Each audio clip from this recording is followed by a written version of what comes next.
What's up, fams? Mate, welcome back. We got sound. We got video. We got video. We got hood. We got hood.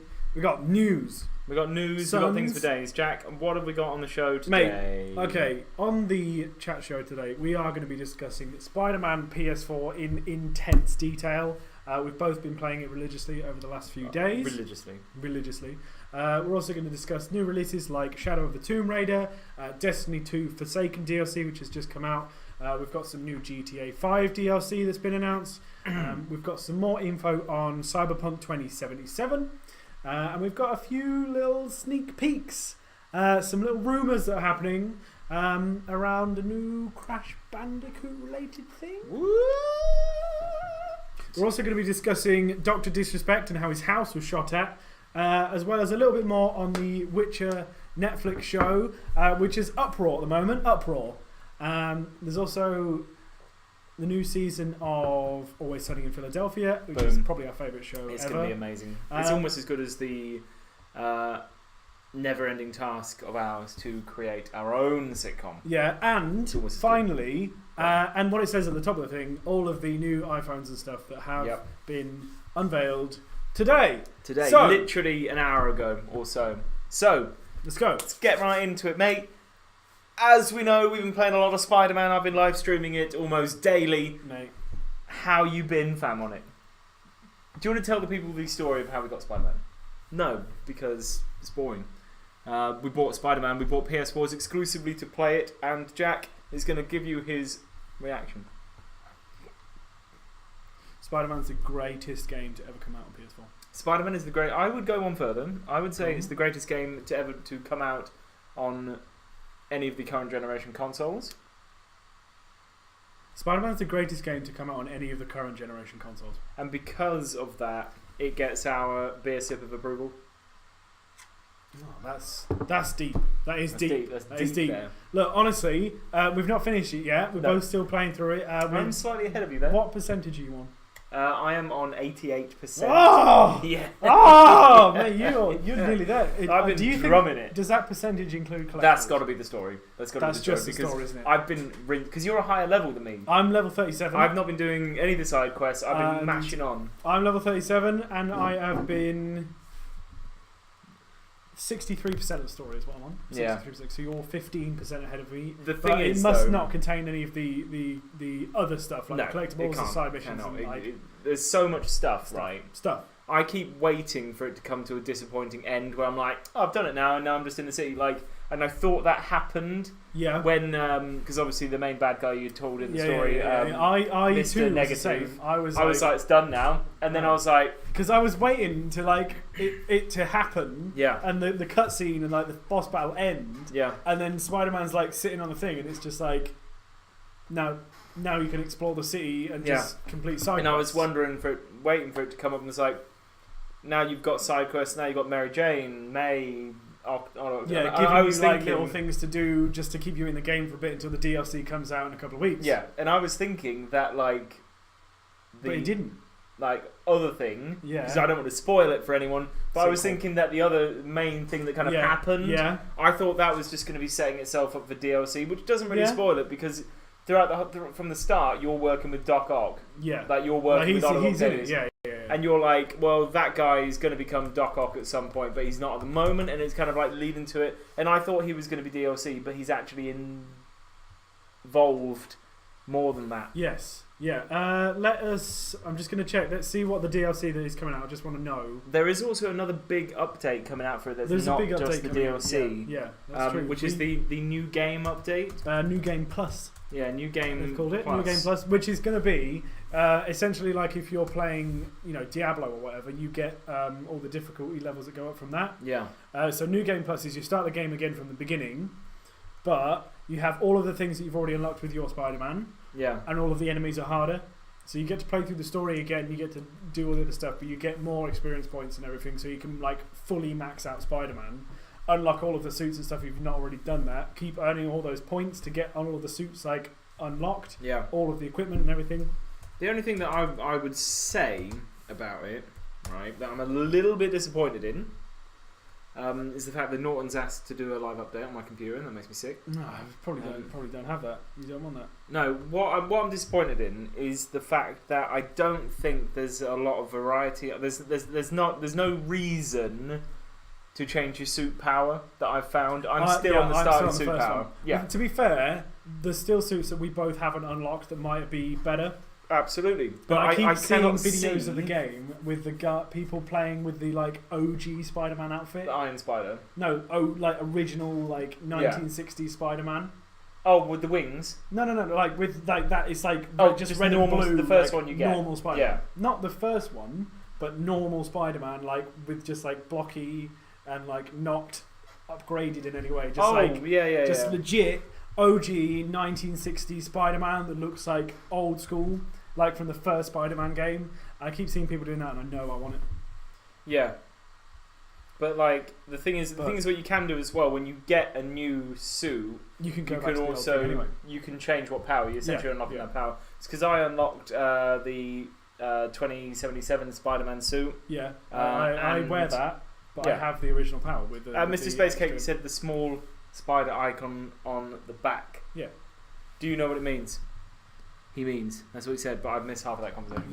You might have missed. Yeah. Well, look. Screw my life. How about that? So the DLC, the first DLC is coming out. It's called The City That Never Sleeps. It's going to be based on Black Cat.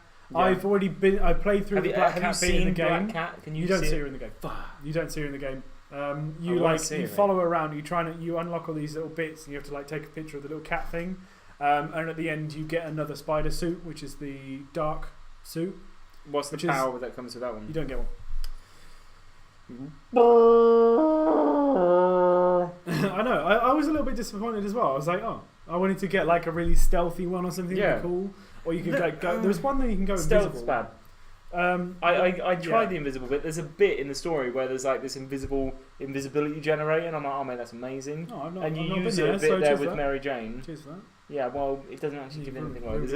No, you should have been there. If you've defeated Mr. Negative, you should have been there already. It's when Mary Jane's like at Oscorp and. Oh yeah, no, there's the in the train station. Yeah. Oh yeah. You've been there already. I thought you meant I wouldn't ruin it for you, like, bro. You had to do a bit where you're invisible. No, but you can actually use that invisibility in that bit to get good. Oh, really? At that bit, yeah. Because I was Mary Jane, yeah, and you got those TVs around you, yeah, and you can like set off a TV to get the guards there, and I just walked in the middle. I was like, "Well, I'm invisible," and I was just like, "Set these off," and like I was stood there right where the guards were, and they couldn't see me because I was invisible. Ah, yeah, exactly. Oh, okay. With that bit, I just walked around the outside and then ran away. No, that's silly. No, I did it wrong. I watched that with Gamerlobe was there with me while I was playing Gamerlobe was helping you and he was telling me that Spider-Man like zipped up and like disappeared, and then he would despawn after 3 seconds. Oh, made me sick.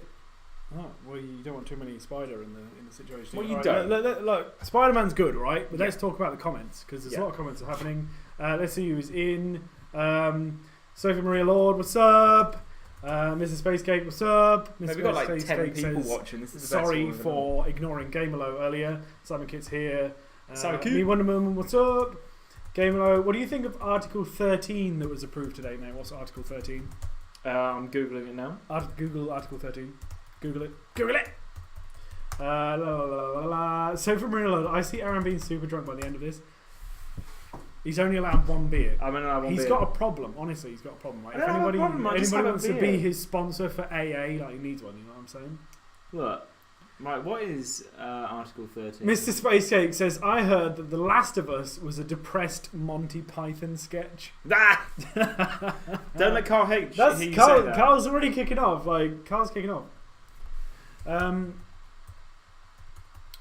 It's just better than The Last of Us. Like the gameplay is more fun. Like it's still got a story in there, but gameplay is more fun. You know what I mean? The EU has passed Article 13, but Europe's meme war is far from over. Okay. Mr. Space Cake's hosting us. Thanks, dude. Okay, Article 13. Read it to me. It's a new European Parliament has voted on the pass the EU copyright directive, and this is where things are going to get messy over the past few months. Okay. Today's vote has been portrayed as a decisive battle of the future of the internet as we know it, whether you believe it or not. We've been here before directing blah blah blah blah blah. Main points of the connotations of the directive's Article 11 and Article 13. which detractors are dubbed respectively the hyperlink tax and the upload filter. I don't know what any of this means, mate. I'll be honest with you. Article 13, even more Its controversial. reputation as the meme killer. It would require web giants to automatically filter copyrighted material, songs, images, videos, and upload to their platforms, and specifically licensed despite their device. Oh no! No!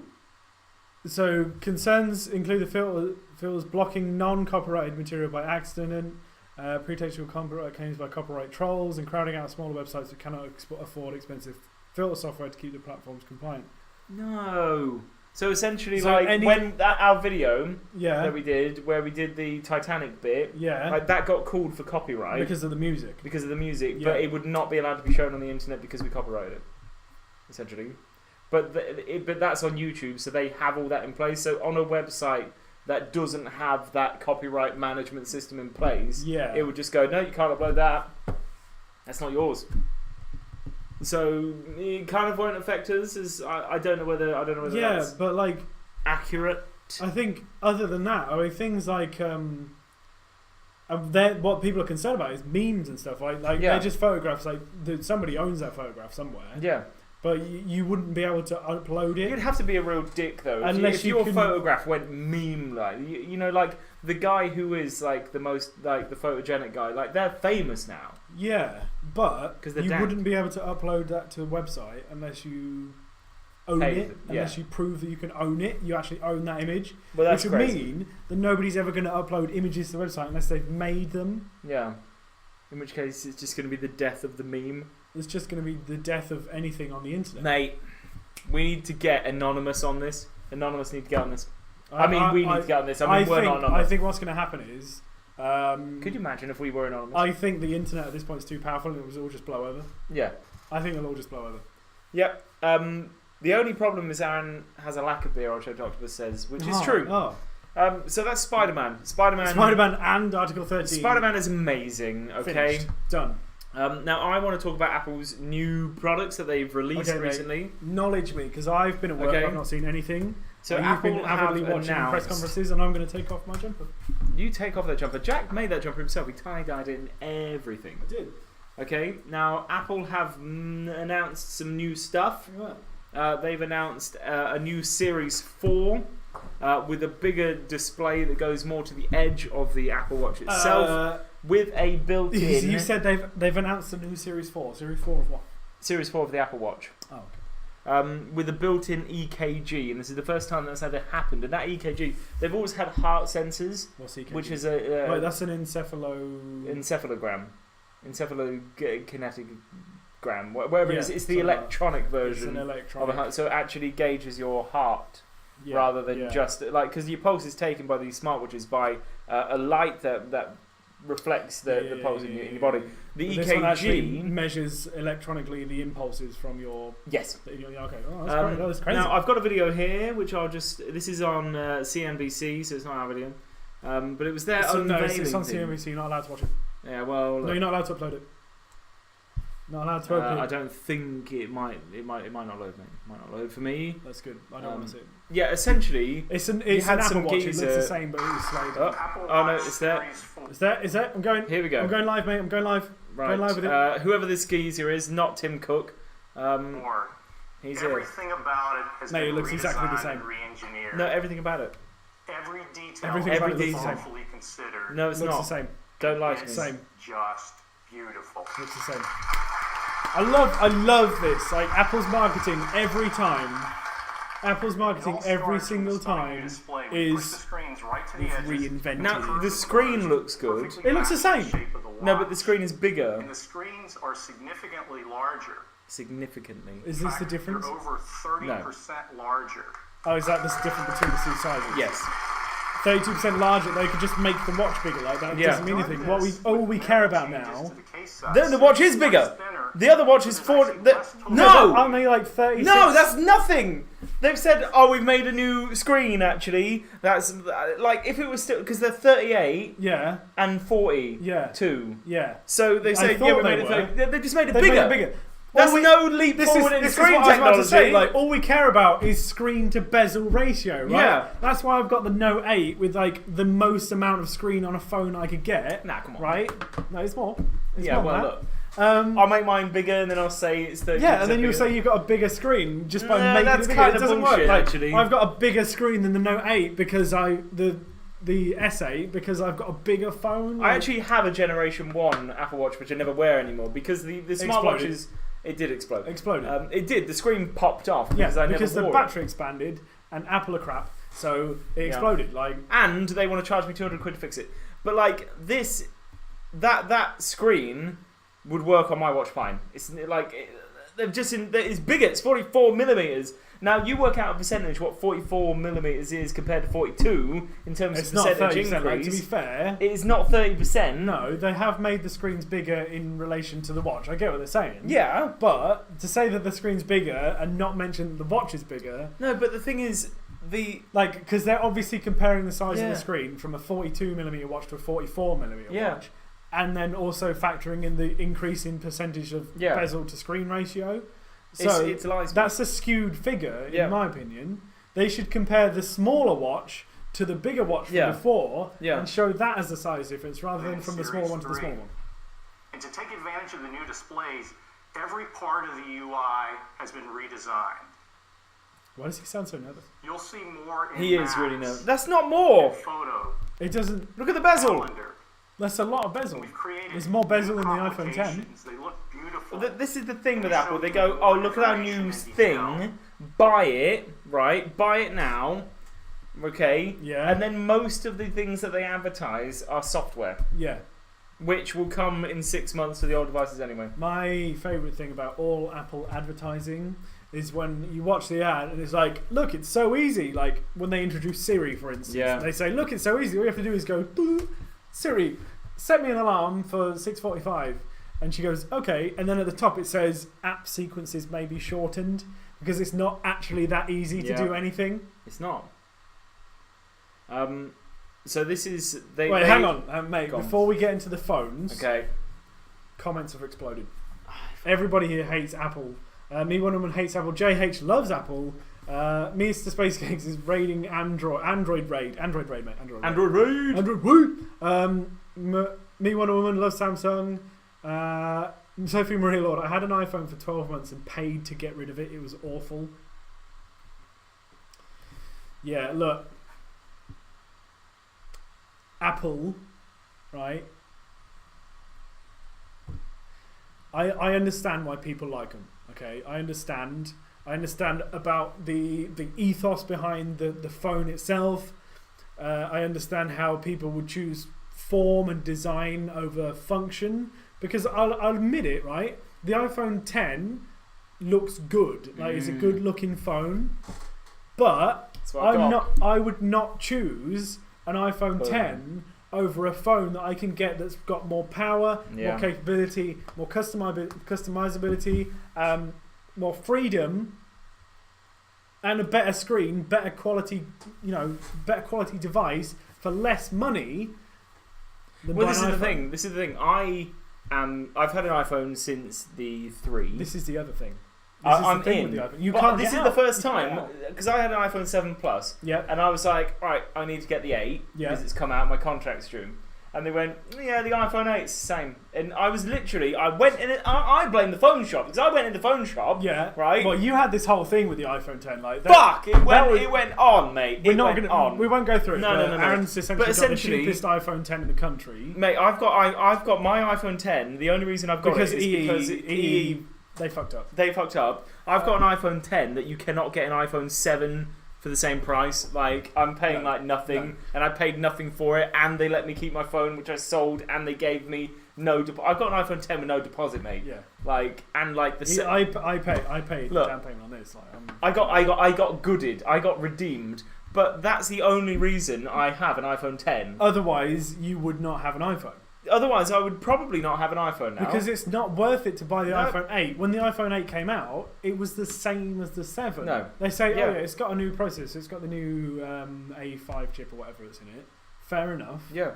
But you look at the specs of it; it's barely different to the last one. Well, exactly. The screen's the same. The features are the same. Like nothing has changed. Everything is absolutely the same. And then they go. It's all new. It's all redesigned. Yeah. iPhone. We've redesigned everything on the iPhone from the bottom. No, you haven't. iPhone is the Porsche 911 of phones. Right? I agree. I get it. I have an Apple phone. I get it. What they did is they started out with something that was pretty much perfect in their opinion, right? And it may not be the greatest, but it for them it was perfect. And they went, yeah, we've made it better every single time, but it has never changed. That's it. I don't believe that they have sold 2 billion iWatches worldwide. That's iOS devices. Oh, right. So that's phones, iPads, watches. I don't know. Does the Apple Home thing count as an iOS device? Yeah, it must do. I reckon it does. Mind you, they probably sold about 12 of those anyway. So, did you hear about that woman? She bought a Apple Home thing, and she's this rich lady, and so the thing's like £400 or something. She puts it on like a £20,000 table, on this like amazing table, like oak or whatever expensive wood it was. She puts the pod thing on the table, and the rubber on the bottom of it burned a hole in the table. Nah. Yeah. Let's talk about the phones. Okay. So right, they have announced... all I know is that there's going to be 3 iPhones. Right, let me tell you what's happening with Apple and their phone systems, okay? Wait. What? Odd-Shaped Octopus just subscribed. Thanks, fam. Odd-Shaped Octopus, you just subscribed? You Cheers, subscribing, bro? Cheers, bro. You subscribing? What are you, a dickhead? What are you, a scriber? Look. Thanks, okay. dude. Okay, iPhones. Go. iPhones. So they have officially announced, the rumours have been confirmed, we are now going to have an iPhone XS, an XS Max, and an XR. Now, the XS and the XS Max are essentially going to be the 10 and then... the 10S. The 10S, and then the 10S Plus in old money. Okay. Yeah. And the XS, or the 10S, as it likes to be known, so you had the 7 Plus, they skipped over. So it'll be slightly gooder. Well, essentially, we're talking about because they skipped iPhone 9. So this is the iPhone 9 went away, mate. Did it? Because it went from 7 to 8 to 10. Yeah, but they released the 8 and the 10 at the same time. Are yes. they now going to release a 9 to go with the XS? No. They've gone straight from 10. So they've skipped it. Skipped 9. Officially skipped. Yes. Why? 9 is what skipped. Happened? Is 9 a bad luck number for They've taken it out. They've taken it. Boom, it's gone. So the XS is going to replace the 10. The XS Max is going to be the 10 Plus or the 9 Plus. And they have the XR, which is the cheap model, which will be an iPhone 10. Which will be the iPhone 9. Well, essentially, it'll be last year's iPhone 10, won't it? Yes. Re-released as the XR. The XR starts at $749, putting it at the cheapest price point of the two. And so this doesn't include the more expensive versions, which are going to have the higher memory capacity. The smallest, that'll be like 128 or something. Yeah. The bigger, more expensive versions are going to be 512 gigabytes, and these are not the prices for them. These are the entry-level models of all of these guys. The iPhone XS Max starts at $1,099, okay? And the iPhone XS is a pitiful $999. Get some balls, Apple. Just say it's 1,000. Okay, so the XS is the same price point as last year. That's fine. That's fair enough. That's fair enough. So the XR, hang on, let's have a look. No. What I draw you want to draw to attention. Just put it on. Put it on there. Okay. I want to draw you to attention to the images that they used in order to at the press event in order to flog this phone. Okay. What's the thing that jumps out of you there, mate? One of them's bigger than the other? Yeah, well, that's the XS. That's the XS Max. And the XS. Go on. What are they trying to hide? Oh, there's no notch in there, mate. There's no notch in there. Exactly right. Look at that. Full screen, no notch. But we've accepted the notch. I've got a notch. There's so the notch is nothing. What are you doing? And Huawei's got a notch. Motorola's got a notch. There's notches. There's notches later everywhere. on. Okay. Look, they've used this phone to hide the notch with a phone. And then they've gone like, no, there is still a notch, mate, actually. But it's really far away. You've set a precedence. Well, that's the XR. Now, that's the XR. One. That's not even the 10. So we don't even know whether the 10S has got a notch yet at this point. We've not seen one. No, because it's not. They've hidden it. Okay, wait. What's this? Dual SIM slot? Yes, it's got a dual SIM slot. An eSIM? An eSIM is an electronic SIM. Yeah. In the UK and the US, it's made of a single SIM contract with additional built-in eSIM. Okay, so in China, you'll get a dual SIM iPhone. Yeah. This was like a big thing for me. I was like, a dual SIM iPhone? What are you talking about? That's only in like cheap Chinese fake iPhones. Turns out it's only in China. Even better battery life, Yeah. but there's no specifics about that yet. Obviously, they've gone crazy with the phone. Camera on it, the new 12 megapixel Still wide only camera 2 lenses? angle. Still only two, Only mate. 2 lenses. But that is on the. Is that on the XR? That's on the XS. Oh, so that is the one. So is the XS Max going to have 3? Because Because the Note 8... that's got a notch. That's the XS. It's got a notch. It's got a notch. It's got Confirmed a notch. notch. Confirmed Yeah, notch. notch is confirmed. Notchgate confirmed. Okay. But why did they try and hide it? Oh, what's that? That's the 5 point. That's the. Oh, so that's the illustrating there. The change. That So this is the there, illustrating here. that's the difference between having a 5.5-inch phone and a 6.5-inch phone on the same Both size the same body size, but more screen. with a bigger screen, which we know now. We know like, that. 6.5-inch Super Retina, not Ultra Retina Okay. OLED display. So they've like you get on your finally phone. got OLED screens. Yep. But I've got an OLED screen. That This one's is got an OLED. screen. So all of the iPhones now for sale have OLED screens. Yep. Which means that all of the iPhones that are now for sale are being built by Samsung. Yeah. The biggest thing for me is the fact that the biggest leap in technology that they've done, the actual worthwhile thing that is not really worthwhile, is the Apple Watch Series 4. Okay, so the with only the thing, FDA approved, right? okay, Federal EKG. Drugs Authority. So this is legit, like American government approved. Yeah.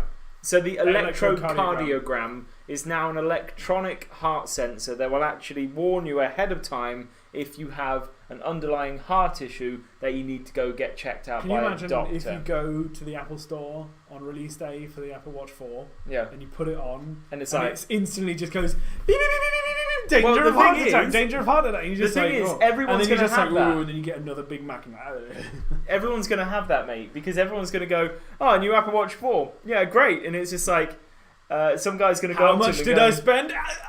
Some guy's going to go up to him and go, you know, it's the same as the 3, right? Yeah. And you're going to go, you're just going to die. So they have to do it. Can now It detect can detect atrial atrial fibrillation. fibrillation. So you can detect like a regular heart and it will warn people. But the thing is, we were talking about this because my mum's just recently gotten a She Series got the 3. She got the 3. And it's She worthwhile. bought it yesterday. She bought it yesterday. The day They've before announced 4 was today. released, I'm pissed yeah. because I bought it for her birthday. And that's the thing. It's the Apple Watch 3 actually makes sense because it works completely independently of your mobile device. Yeah, we were discussing this a minute ago. Yeah. Now they've got the eSIM in the watch, and this was in the last one as well. Yeah. So it pairs to your phone, and your phone company then gets a notification or whatever, and they like add it as a second SIM for the same contract. Yeah. That way, your watch can work individually as it's a phone by itself without having to put in a second SIM card. What that means is you can take your phone, you can leave your phone in your car, you can leave your phone in your pocket, you can leave your phone at home. It will still work as a phone by itself. You're not going to worry about missing calls and stuff, whilst also not having to worry about having your phone with you at all times. So which is a good idea until, for starters, you realise that means that you can leave your phone on the bus and you'll never know. yeah, exactly. Until some guy rings your watch and goes, "Nice watch, mate. It's working without your phone, isn't it?" And you're like, "Oh, great." Right, let's catch up. So that's Apple. That's what Apple have been up to today. Wasting my time is what they've been doing. A lot of announcements, mate. We made 3 phones, 2 of them the same, one of them's more expensive. Yeah, exactly. And I don't know. Normally, I see the new iPhone and I'm like, "Oh man, it looks amazing." But well, it's the same as the last one. It's the same. What you've got now is what I've had for the last 10 years, or however long iPhones have been. I've got it. Right? What you fail to see is I've been seeing the phones all being the same. Yeah. Because they change them iteratively, but they don't really change anything. And like the word advance, like remember the iPhone 1, the first one? Yeah. Before they added apps and stuff in that. Like the iPhone 1 was a phone. Yeah. First and foremost. That was Apple. And that was it. And then they added apps in the second. And then they added the App Store and everything. Which is and great. It was just like... I think that's the single... It was crazy. That was the single greatest leap. Yeah, Beyond because the like you used to buy a phone and you used to be like, mate, what's my phone got on it? Oh, it's got this. And now it's just like, mate, what's my brick got on? Oh, it's anything. I can have anything. I can have the planet. And therefore, I don't want anything. The entirety of human knowledge is compressed down into a little piece of glass and metal and plastic that I can put in my pocket and take anywhere. So this is the Hitchhiker's Guide to the Galaxy, mate. It is. This is right. it. So that's Apple's new products, guys. Let's get caught up with the comments. AKA, spelled AYEKAYAYE. Really excited to empty my fucking wallet on a 10s Plus. Max. 10s Max. 10s Max. 10 XX Max. XS Max. Oh, mate. But look. An Apple XS Max. Thanks for popping Could they in, make AKA. it any more difficult to say? Thanks for popping in, AKA. Be sure to drop us a follow. Gamerlo's been here.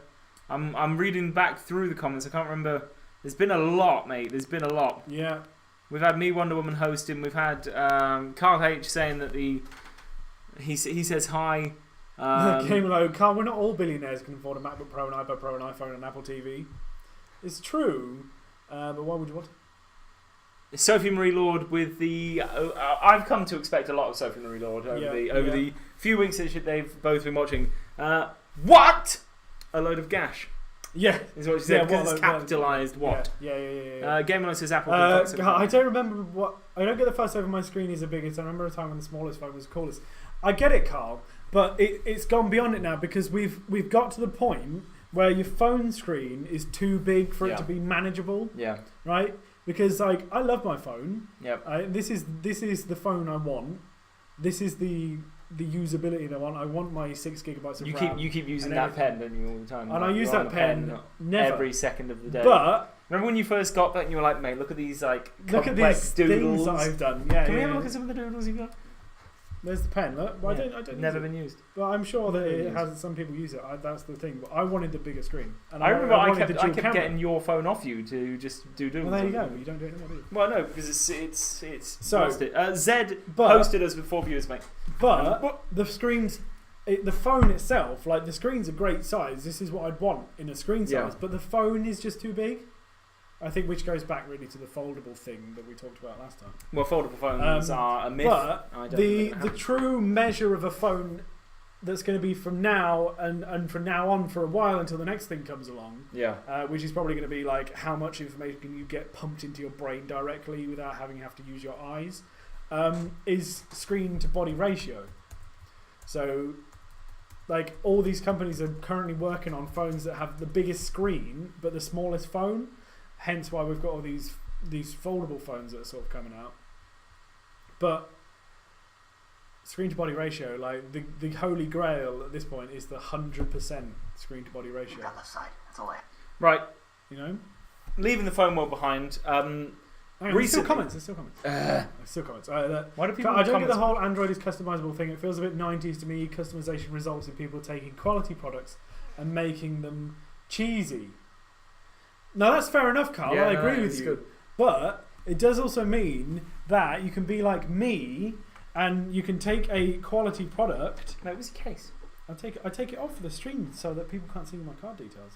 People take a quality product and they make it better by making the phone like just nothing. My phone is blackness and all the icons are black and everything you like is just darkness in there. Saves battery because the OLED I think the world would be better if customization for mobile phones used to be like it used to be and used to have to text. No. You used to have to text. Like there used to be like magazines. You like test the thing and you text the naked lady and she'll send you a picture of herself. Yeah. Or like you have to text and you get a ringtone. You pay £5 to get a Crash Bandicoot.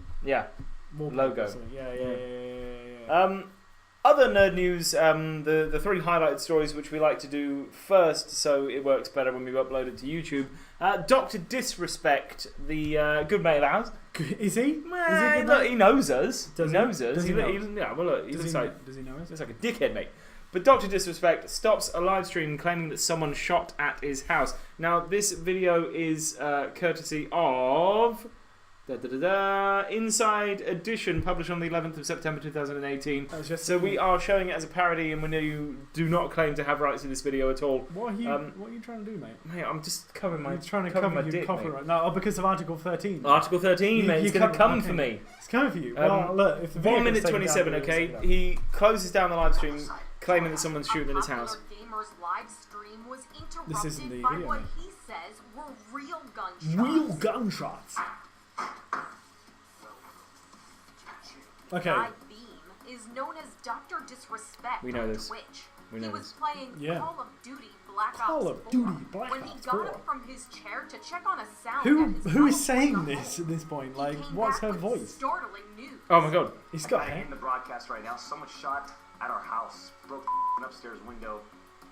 This is the second shot. Someone shot yesterday. Dr. Disrespect has millions of followers on the popular video game streaming service. He's known for being super competitive. He was not playing around when he called out the alleged shooter on camera. Someone shot yesterday at our house, and someone shot again right now and connected with the house upstairs. Right? You're driving by. Right? You. Man, I wish I could speak and just I gotta have stop a the beat stream. come out. Yeah. Police were reportedly called to the house to That's crazy, man. I mean, like, So, backstory. yeah. Dr. Disrespect fans are quite well known for sort of trolling him. Yeah. I think because he does get quite agitated and like he tends to kind of explode a bit. And his fans would do things like they would join in his games and join in the streams and try and get him to say stuff and something like that. But he is claiming that people have been shooting at his house and it's happened before. Yeah. And he claims that someone shot his house and broke an upstairs window or something. Yeah, but it depends on what they shot it with. Like, if it was a proper gun or if it was Well, like he a is American, air so it could well be a proper gun. Is he American? I had no idea from that when playing the American video.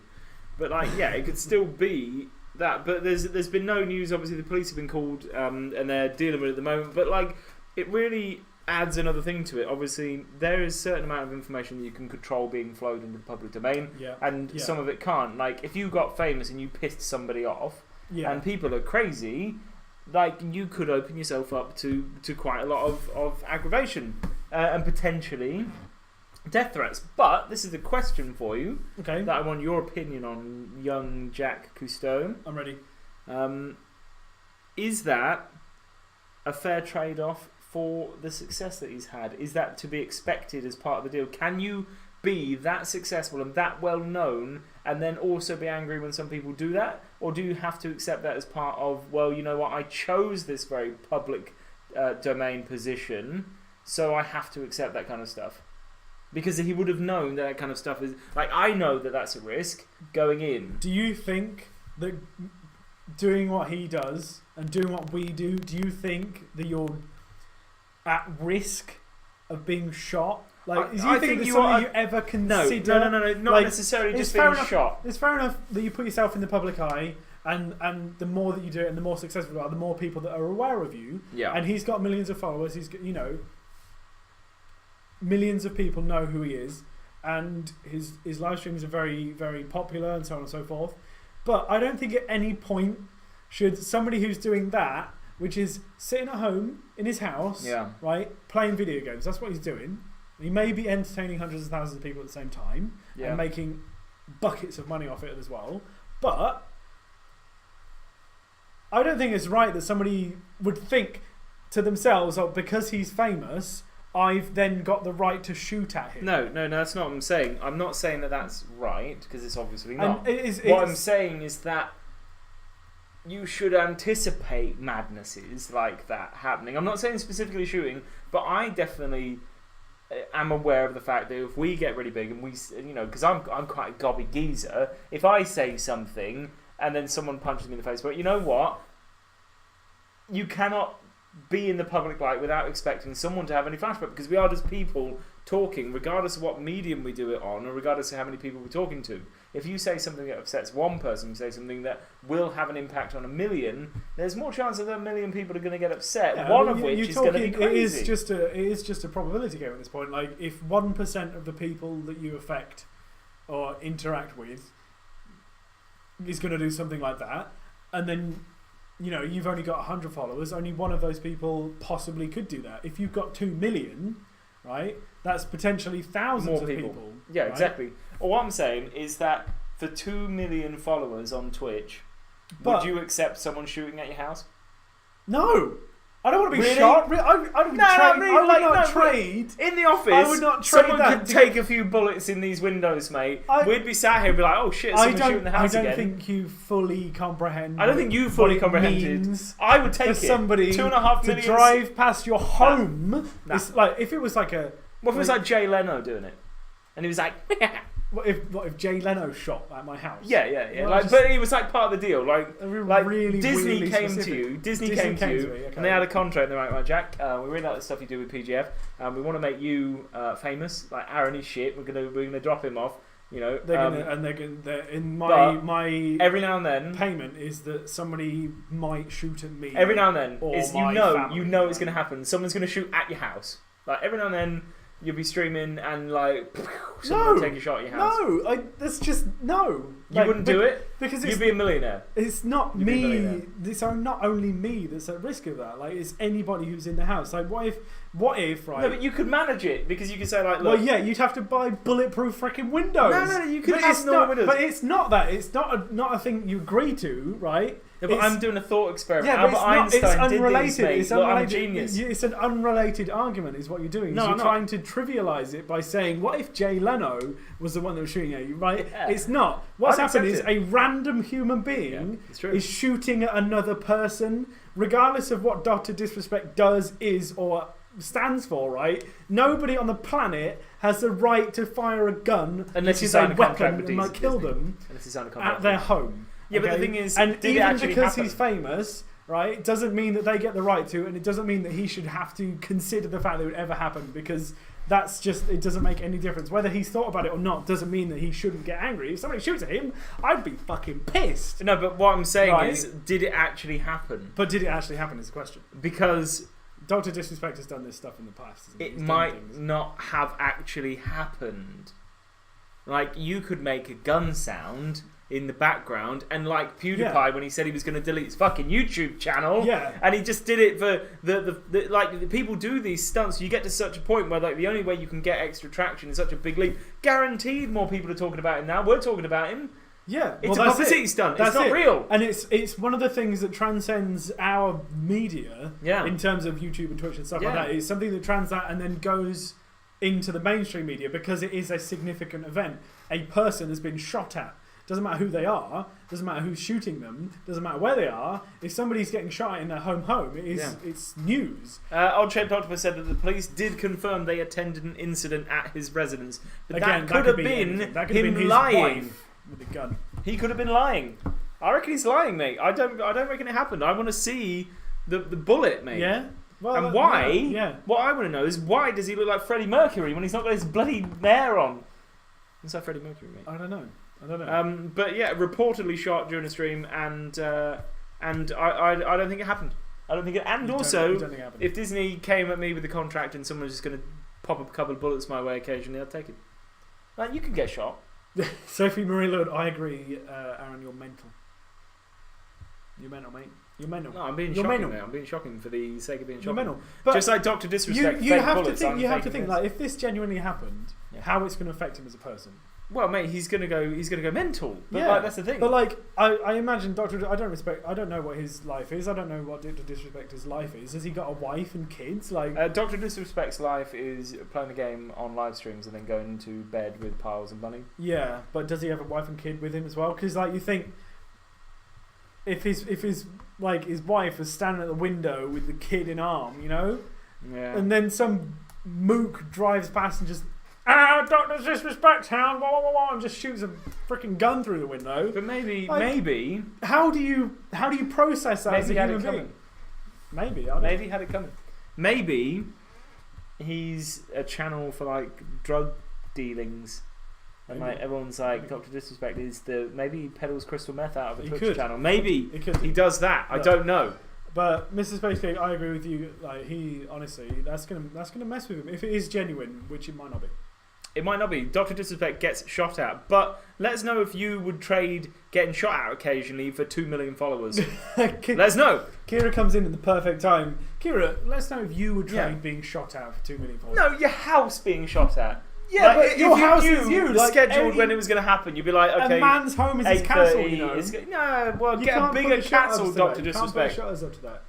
Simon says he's married with the daughter. There you go. He's married with the daughter. So it could have happened. Okay, let's get back to the we game need news. Odd-Shaped Octopus here to fact check things. He's young Simon. Young Simon. Look, stop talking about Dawson. Get back to the news.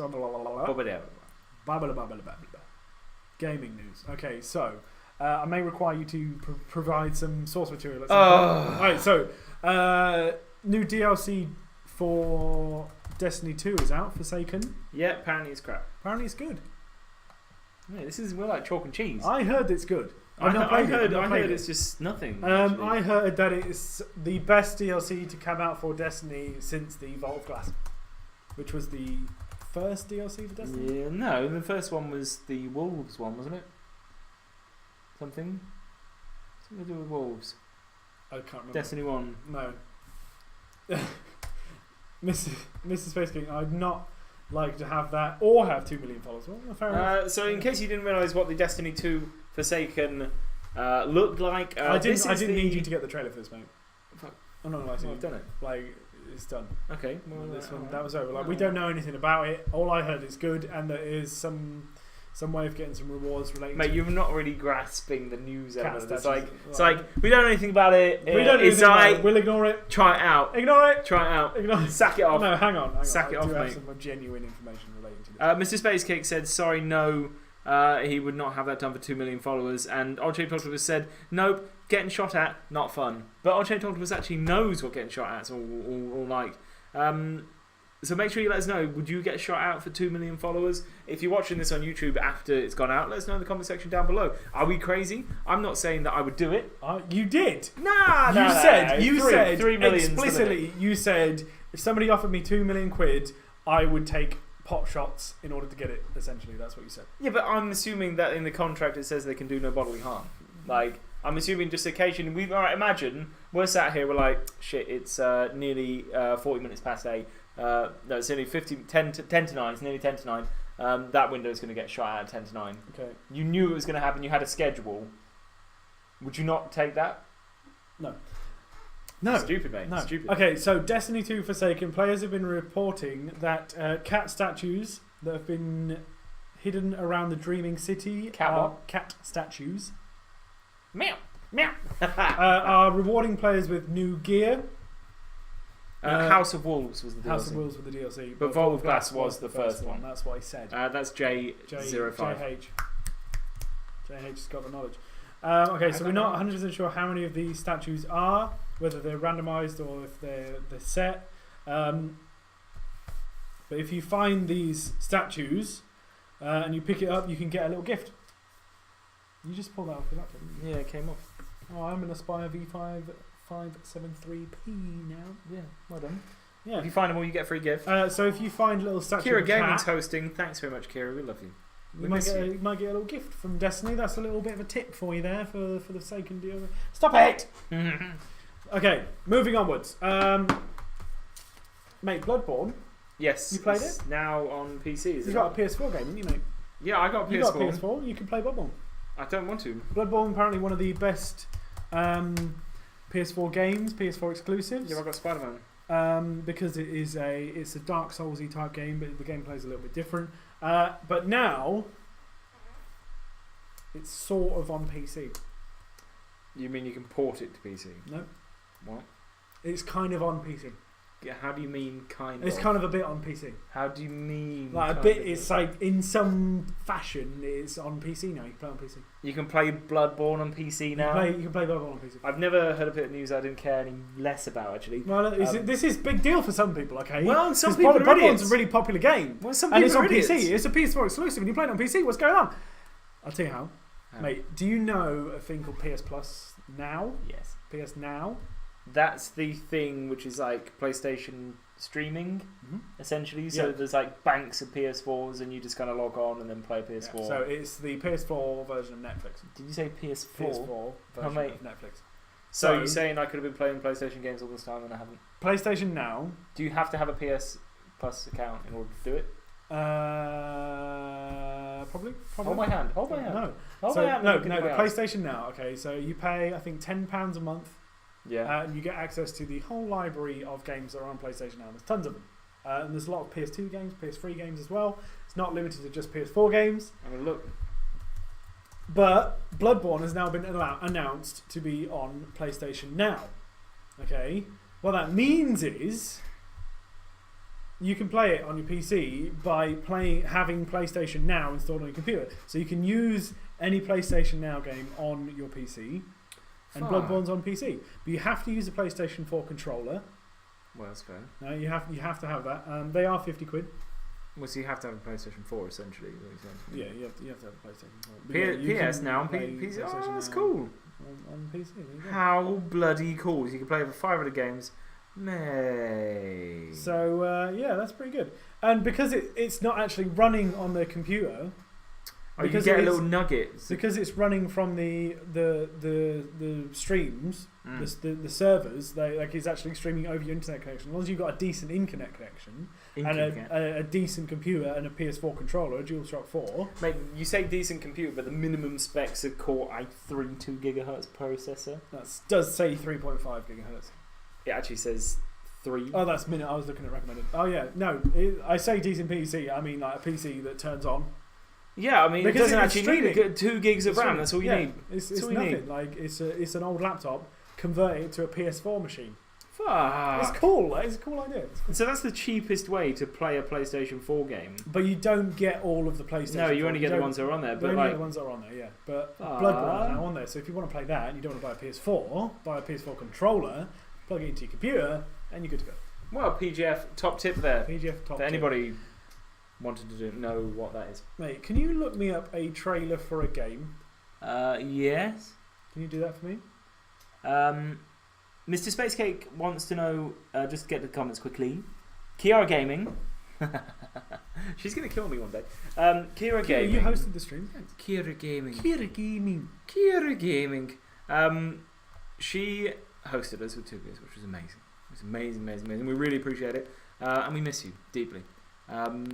Deeply and darkly. Mr. Spacecake says, will you guys be getting Kingdom of Hearts 3? It's actually Kingdom Hearts, not Kingdom of Hearts. Well, Mr. Spacecake wrote it wrong then. No, he did write Kingdom Hearts. No, shut up. And then Kira went upward arrow, assuming that means that actually I want you to answer that question above, which is, okay, are we getting Kingdom of Hearts 3? Gone. No, probably not. I don't know. Don't know what it is. Is it that Disney game? I think is so. it one that's got like it's got Mickey Mouse in it? Mouse in it? Has it got Mickey Mouse in it? I and don't know. Like Final Fantasy things and Keyblades. I've watched some content for it. I watched a trailer or something from E3 and I was just like, oh, okay. You can play the trailer if you want, mate. What are you doing? No, there's no. Is that not the trailer you wanted me to find? No. It's this one here. I didn't highlight. You highlighted the incorrect one, mate. Actually, I didn't realise that was indicating to you that you wanted that. Apparently, it's amazing. Look, to be honest, it's never really passed me by. I've never been a huge Disney fan. Really?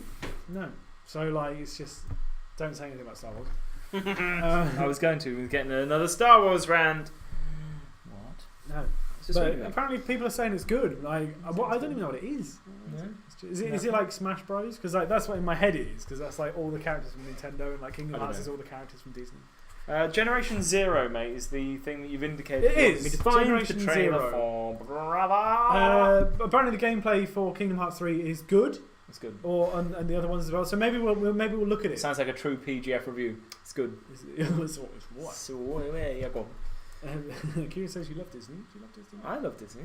Well, let's play this trailer, which is not Kingdom Hearts. This is Generation 0. It's a new game that's coming out next year. It's a 1918 Sweden open world game. I really like it. I really like the concept. Peggy 16. There's wolves there. Some wolves going on. Welcome to Sweden. It's November 14th, 1989. And you're about to get a closer look at the open world of Generation 0. Yeah, that's right. You ready for this? In Generation 0, you play as a young adult returning from an island excursion together with friends. Upon reaching the mainland, you discover the world abandoned with no other people around. Worse yet, you find yourself hunted by a mysterious force of deadly machines. Predator. Now you need to find out what has happened, while at the same time trying to stay alive, and eventually wage a guerrilla war against the machine invaders. Generation Zero allows you to create a unique Mate, it's the 80s hero 80s. and play on your own the 80s. or together with up to 3 friends in seamless co-op. Seamless co-op. You will explore a beautiful but dangerous open world where you constantly need to keep a lookout for enemies roaming while trying to find the equipment to survive and fight.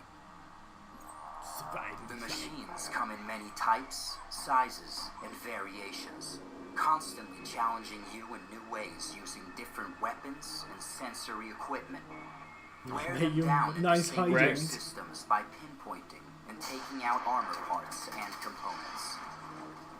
Seize the upper hand by utilizing stealth, group tactics, or special equipment to distract or confuse the enemies.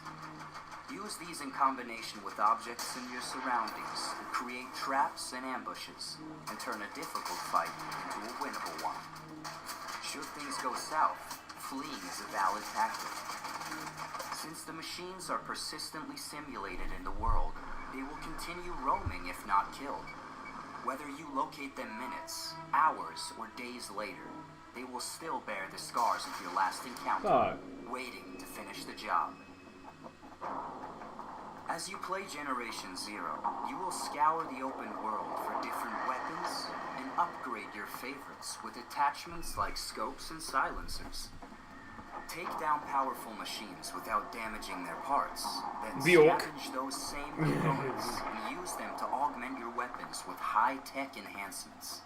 This will come in handy when fighting in different conditions. The dynamic day-night cycle and weather systems will not only impact your senses, but also the enemies, making for constantly evolving battles. You are free to explore the world at any pace and direction, and if you look closely, the world will tell the story of what has happened. The pieces of the puzzle are there for you to discover and figure out. Just remember that some answers come harder than others.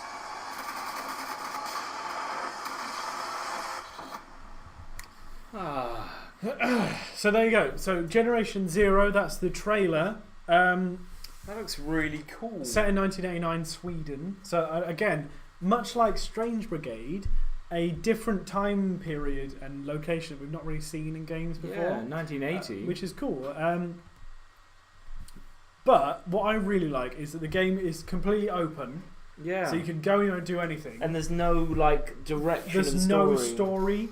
Well, there is. But there is. Like there's So there's no like storyline that you have to follow. So it's like you a survival game with a story. You play the game as like a survival game, but you find out the story as you're going along. If you're looking for it, and you could probably find an end piece of the story before you find the bits that make that make sense. It wouldn't make any sense. Yeah. But yeah. Plus, all That's of the robots and enemies in the game are persistent. Yeah. So if you fight one and you like blow a half of it off or something, but you run away and you don't kill it, it'll carry on living. Like bad possibly. And then you'll see it another time and it'll be all bad. Shit, that looks amazing. That's a really cool thing. Coming 2019. Coming 2019, yeah. That was by MK Ice and Fire, by the way. I'm not sure who the developer is. I should probably. Well, that was just the YouTube thing. Yeah. So big shout out to MK Ice and Fire on YouTube.com/YouTube. But it runs on a Avalanche open world engine. Avalanche Studios, obviously behind quite a few big open world games, like for instance Mad Max and the new Rage. They use their engine for it, which is kind of cool. But yeah, the story's open, so you have to kind of find it at your own pace. And obviously, it's co-op, 4-player co-op like Left 4 Dead, and good fun. But right, moving on to Crash Bandicoot. Crash Bandicoot. Now we all know they've had remasters. Like we've got Spyro. Yeah, remastered. we've got Spyro remastered coming out. We've had Crash Bandicoot. What do they call it? Insane Trilogy, which was so good. Oh my god, it was so good. There's been a lot of rumours. A lot of people have been saying that the next Crash Bandicoot game to get remastered will be Crash Team Racing, which is fair enough. Which would follow the actual original release We've had schedule. all 3 of the Crash Bandicoot games. Yeah. So obviously we need. Well, no, that's how they came out. It went Crash 2, The Wrath of Cortex, Crash 3 Warped, and then it went CTR. Yeah. There you go. Crash Team Racing. But there's been no confirmation that they're actually going to do it. However, there is confirmation that there will be a new Crash game out in 2019. Is that there is a confirmation that there will be another Crash game in 2019 according to Activision? Yeah. Interesting. Well, I'll tell you where I heard the rumour that it's going to be Crash Bandicoot Racing game. So, it was on a survey that was done by PlayStation Asia, asking what games players had played. Yeah. So, some of the games that were on the list for the survey were Uncharted 4, God of War, Metal Gear Solid 5, Either Within 2, Crash Bandicoot Insane Trilogy. But alongside that, had Crash Team Racing. Like, just in it. Just in the list of games, and it was the only PlayStation 1 game that was on the list. Yeah. So it's kind of a weird one. Maybe people were playing the Insane Trilogy and got hyped up to play Crash Team Racing. Yeah, but why would they include it in the list of games in the survey? Because it wasn't like people put so they they asked them, have you played Crash Team Racing? Would you want to play Crash Team Racing again? You know. Kind of a little hint. I mean, it's a pretty shaky rumour, I'd say, that it's going to be. Yeah, but they're going to do something. If there is going to be something in 2 years' time, and it's going to be Crash Bandicoot related, I can't see what they're going to do apart from make a whole new Crash Bandicoot game. Which they're not going to do because they're already releasing new levels for the Insane Trilogy anyway. Okay. So why not Crash Team Racing, which would be a good 4-player racing game to have on the PS4, which is not. We don't have a lot. And probably with online capability. Exactly. Yeah. And it's more than 4 players. If it was online, it'd be more than 4 players. It would. Yeah. Of course. So rumours there. We'll keep you updated on that as and when it developed. Mate, what's Steam's first uncensored adult game? So Steam have been through this whole thing. Yeah. For the whole of time that Steam has existed, obviously they host other developers' games as well. That's why we don't just have Valve games on Steam anymore, which is what it started out to be. It was just a downloader client essentially for Valve games, for Half-Life 2 and so on. Over the years, Valve have added other developers into their list, and now there's Steam Greenlight and stuff like that, where new developers can add their games onto Steam, get them released on Steam. Obviously, Valve have had to introduce a vetting process for these games to make sure that they're not porn. Not porn. Or shit. They didn't get hold of Elon Musk Simulator. No, because or Fortnite. It's not on Steam. Steam. Yeah, but on the they should have had a look at it. What are you talking about? But what happened was the adult games, and what we're basically talking about is visual novels. Okay, so visual novels are this weird little little genre of game. This little sort of hentai. What am I thinking? What's the word? Porn. It's porn. No. The word. No, it's no. I'm not. You were saying it. It's not it. Anyway. It's hentai. Is it not hentai? No. Right. Visual novels. You obviously don't know what it is. Essentially, it's not really a game at all. It's a book, and you play through, and you sort of talk to the characters, and it's basically just like a talking simulator. And mainly it will be like set in a school or something, and you'll be the only guy in the school, and there'll be a bunch of girls. And you have to try and get the girls to date you. And some of the more Bishojo game, extreme games of this niche was the word I was thinking of. Niche genre are really quite erotic. Like it is an erotic novel, right? There, mate. And before on Steam, to get past all of their rules and regulations, they would censor it. They'd censor all of the porn bits out. All of the artwork would be censored and so on and so forth, so that they could get the game published on Steam. And then what they would do is the developer would then release a patch which you could download from their website, which would unlock all of the censorship and then penises. You get your bits. You get your anime bits. Anime bits. But Steam have changed. So they've just said, and they've said all that we're going to do to stop games being released is if they are illegal, if the content on them is illegal. Yeah. So that's going to be things like child porn, bestiality, stuff like that. It's like that's just not on, right? It's not on. But hentai sometimes bestiality as well. Yeah, but if that is the case, then no, it's not. Look, all I want. And then the other thing is if the game is trolling or just like it's just a fake game. Or it's just it's just nothing. Like it's just a nothing game.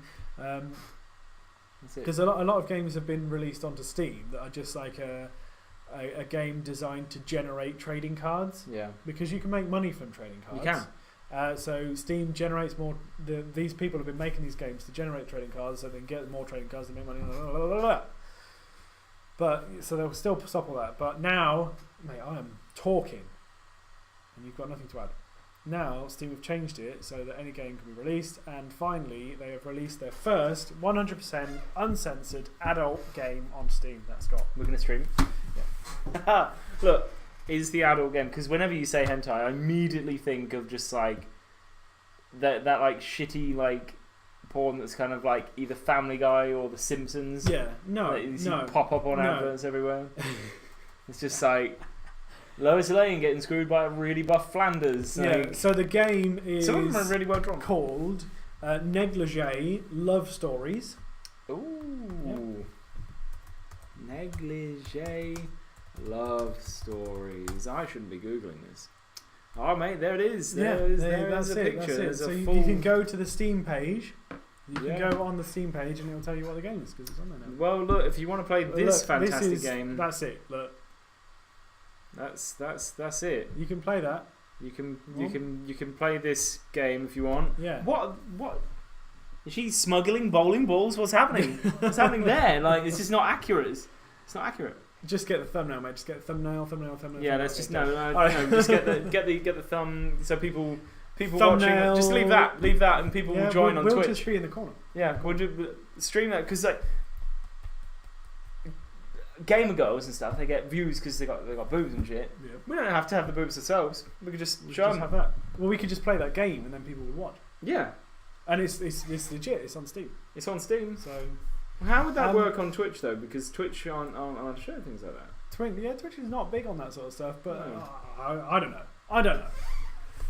know. He doesn't know. I don't know why you'd play those games anyway because they are boring. So you've actually played them? Yeah, of course I've given them a go, mate. I've got to taste every flavour the world has to offer. You know what game did you play? I can't remember. I bought one for like 24p off Steam. Mate, you say you bought one, but I have seen your Steam and it has many of everything. No, but it has specifically loads of that genre of game. Does it? Yes. I've seen it. I don't believe you. No, we've got bits. I don't believe you. We've got bits for tits. Chad Menendez. Chad Menendez is here. Chad. Go on. Chad. What's up? How you doing? You alright? You good? Thanks for the bit. Yeah. It's one bit, but it's a good bit. It's the only bit I care. It's a bit that I can feel in my heart. See, Kira Gaming shows boobs on stream. Yeah, exactly. And she gets the followers. Yeah. Whoa! He's got another bit. Mate, we got a bit each. Oh. Now, 3 bits. I can't. There's too much. Bits for tits, mate. I've got a little bit of... He's cheering, it's just raining single bits on us. Bits. It's because he's seen the boobs and the thumbnail and he's just exactly. You're doing it wrong all this time. Someone come and shoot my house. Shoot my house, brother! Mate, he's cheering every one of the bits. Right, so the next thing, new GTA 5 DLC. I don't even want to talk about it. I don't even want to talk about it. Everyone, there's more vehicles than DLC for GTA 5. There's some kind of new Tesla vehicle. There's a new car. There's a new off-road car as well. These are the new cars. You've got the Karen BJ XL. You've got they're not new. Fathom. They are new. No, they're not. Because the BJ is a thing, and the Hampanero is a thing, and the Serrano is still a They are new. They're not new at all. This is a newie. No, they are new. The head to San Andreas Super Autos are not taken delivery. Oh, you get a free one of those. Oh, is that it? So if you log on to GTA, you get a free Karen BJ XL, Fathom FK2, Emperor Habanero, or a Benefactor Serenero. There is actually a new car out for GTA as well as getting a free one. But who cares? You get double weapon bonuses. You get discount on all the nightclubs, 25%. Boy, what do you mean? Honestly, I couldn't give a single. Mate, GTA is just broken itself. GTA is rubbish. And I woe for Red Dead Redemption 2. It's gonna be shit. Is this gonna be that? It's gonna be shit. So Rockstar dead. Sacking off new GTA 5 DLC. Mate, there's a new because trailer it's for essentially Shadow of the stupid. Tomb Raider. New trailer for Shadow of the Tomb Raider. But I've heard that it's not actually that good. Well, look, I think Tomb Raider is going to go the way of every other game ever. What? Just become Battle Royale nothing. mode. Yeah, mate. Have you seen the Battle Royale gameplay on Call of Duty? Because the beta was out. No. The Battle Royale gameplay is On just Call of Duty. Yes. It's not called Battle Royale. It's called something else. Yeah. But like, it's just PUBG. It's PUBG. Even the map's the same as fucking PUBG, bruv. What do you? I'm not shocked. I'm not shocked What at all. do you mean? Not even remotely. Is it this? No, that was 4 months ago. No, there is a new one that came out like this week. You could type in trailer and you might be able to find it. Chad Menendez is just flowing the bits in now. Well, look, it's bits for tits, mate. Chad. Bits for tits. Thanks, dude. We miss you. Launch trailer, 2 minutes. Boom. Shadow of the Tomb Launch Raider. trailer Boom. 2 days ago. That's the one. This is courtesy of Tomb Raider. No. Yeah, this is actually youtube.com/Tomb Raider. No. Mate, we should have got that channel. No, we should just go around getting channels. Just making up names of things. Things that might come out. Because I could not stop for death. So I really liked Rise of the Tomb Raider. I played it recently in preparation for Shadow of the Tomb Raider. Stopped for me. But when I watched the gameplay of this from E3 or whatever, it looked exactly the same. Well, yeah, it is exactly the same, mate. I was hoping for a little bit of a change, but they've settled into a new kind of game with Tomb Raider now, which is alright. I like this stuff. I like the puzzles and like the exploring and the A swelling of the ground. this like the Tomb Raiding part. Yeah. Not the Survivally getting shot bits. by dudes bit. Yeah. Since then, 'tis centuries, and yet The thing is, feels shorter. it was actually madness to me that they were releasing a new Tomb Raider because I just thought they were all the same because they look all the same. It's not a bad thing. It's just that I wasn't paying attention. But this one's in the jungle. The other one was it not? No, the last one was in Siberia. Excuse me. What? The last one was in Siberia, mate. Can we just have a bit of solidarity actually for the fact that this bloody tiger, an endangered species, comes at her and she blows it to bits with a flare gun? She does do that. She does do that. She does do that. Oh my god, what's happening? Chad! ESRB trailer? Mate, Chad Menendez is flooding the stream with bits for Tomb Raider. I like this. No one is safe! This is the first of many catastrophes you're doing. Because I could not stop for death. He kindly stopped for me. What does that mean? Don't know, mate. Well, there you go. That's the new launch trailer. 14th of September. Soon, Friday. Mate. Are you going to get it? You're going to live stream it? I'm not going to get it. I'm not going to get it on release. No? Nah, I'm still on that Spider-Man hype. And I can tell you, after Spider-Man, the next game I buy is probably going to be either Planetary Annihilation Titans. Super Street the game or Dakar Let me see. 18. You ain't physically there. Because I've been waiting for those to come out. Any other gaming news, mate? Cyberpunk's quest will be... Yes, let me find it. So, according to CD Projekt Red, the side quests for Cyberpunk 2077 will be something players have never seen before. I've heard that before and it makes me sick every time I see it. I'm not sure what that means. Chad, you're making me bad with all these bits, mate. Chad, you're doing things. You're doing things to the We need to get Chad on the podcast. We need to get Chad here for an episode. That'd be good.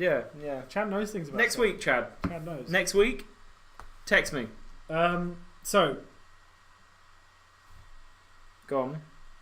Gamescom Yeah. CD Projekt Red shared some details about how side quests would be intrinsically tied to the main story, and they would have a major impact on the progress in the main narrative. So obviously that was when we watched that 48 minutes where we did the other thing. We met the guy with the robot arm, but we went and did some other stuff as well that related to the mission that he had, how it affected the story and how the options that we had to play through it. Go on. I'm just reading, mate. You should be talking at this point. Chabinanda says to the comment with us next. So look, Chab, if you actually came on one of our live streams, maybe people would watch. What?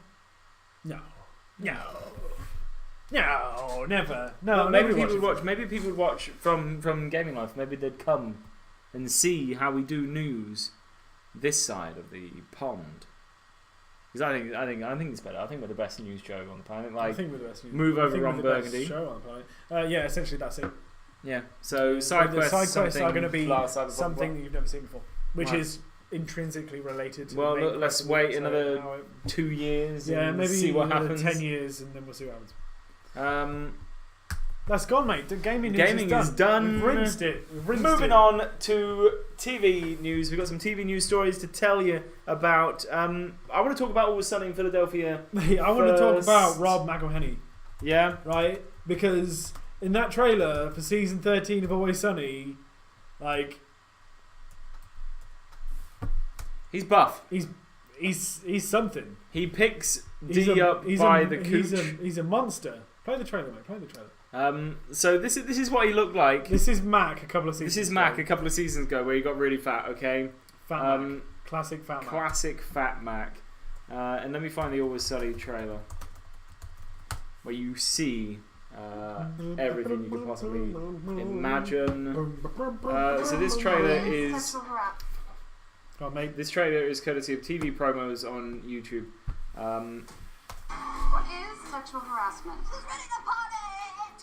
Thumbs up. You don't really have any history of misbehavior at Patty's pub? Just piping up. Oh, this is fun. Oh, I'm using lemon juice and hot glue to close up the wound. Holy shit! Classic Frank. Okay, He looks everybody, awful. are you ready? Does. But look at Mac! Look at him! He's massive. I was Mac super is- sad, and you Dennis said is I gone, needed something and dashing Mac has to doubled go in on. size. Spoilers, he's not. No, he's gone. Drink up, ladies. Mac is so strong now. It's hilarious. It's ridiculous. And everybody else is like, what?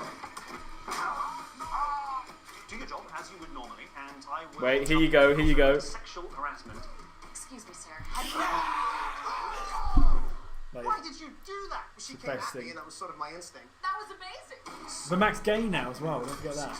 Like, Mac's out. Yeah, Mac's He's out staying now. out. Mac's out and he's He's staying out out. and he's staying out. But at the end of the first episode, Yeah. I could spoil everything. What, is Dennis coming back in the end of the Dennis comes back at the end of the first episode. How do you know that? Because I've seen it. Oh, you watched it. I watched the clip because I was scrolling through. Look, YouTube spoiled it to me because Ah, that that's fucking rubbish. shitty algorithm. No. I clicked on a video and it was just like something about Always Sunny, and I was like, Yeah. oh my god! And it was just like Dennis was literally there, like, "Hey guys," and it was just like, "Fuck!" So everyone else gets it spoiled because I got it spoiled. Oh, that's for me. rubbish.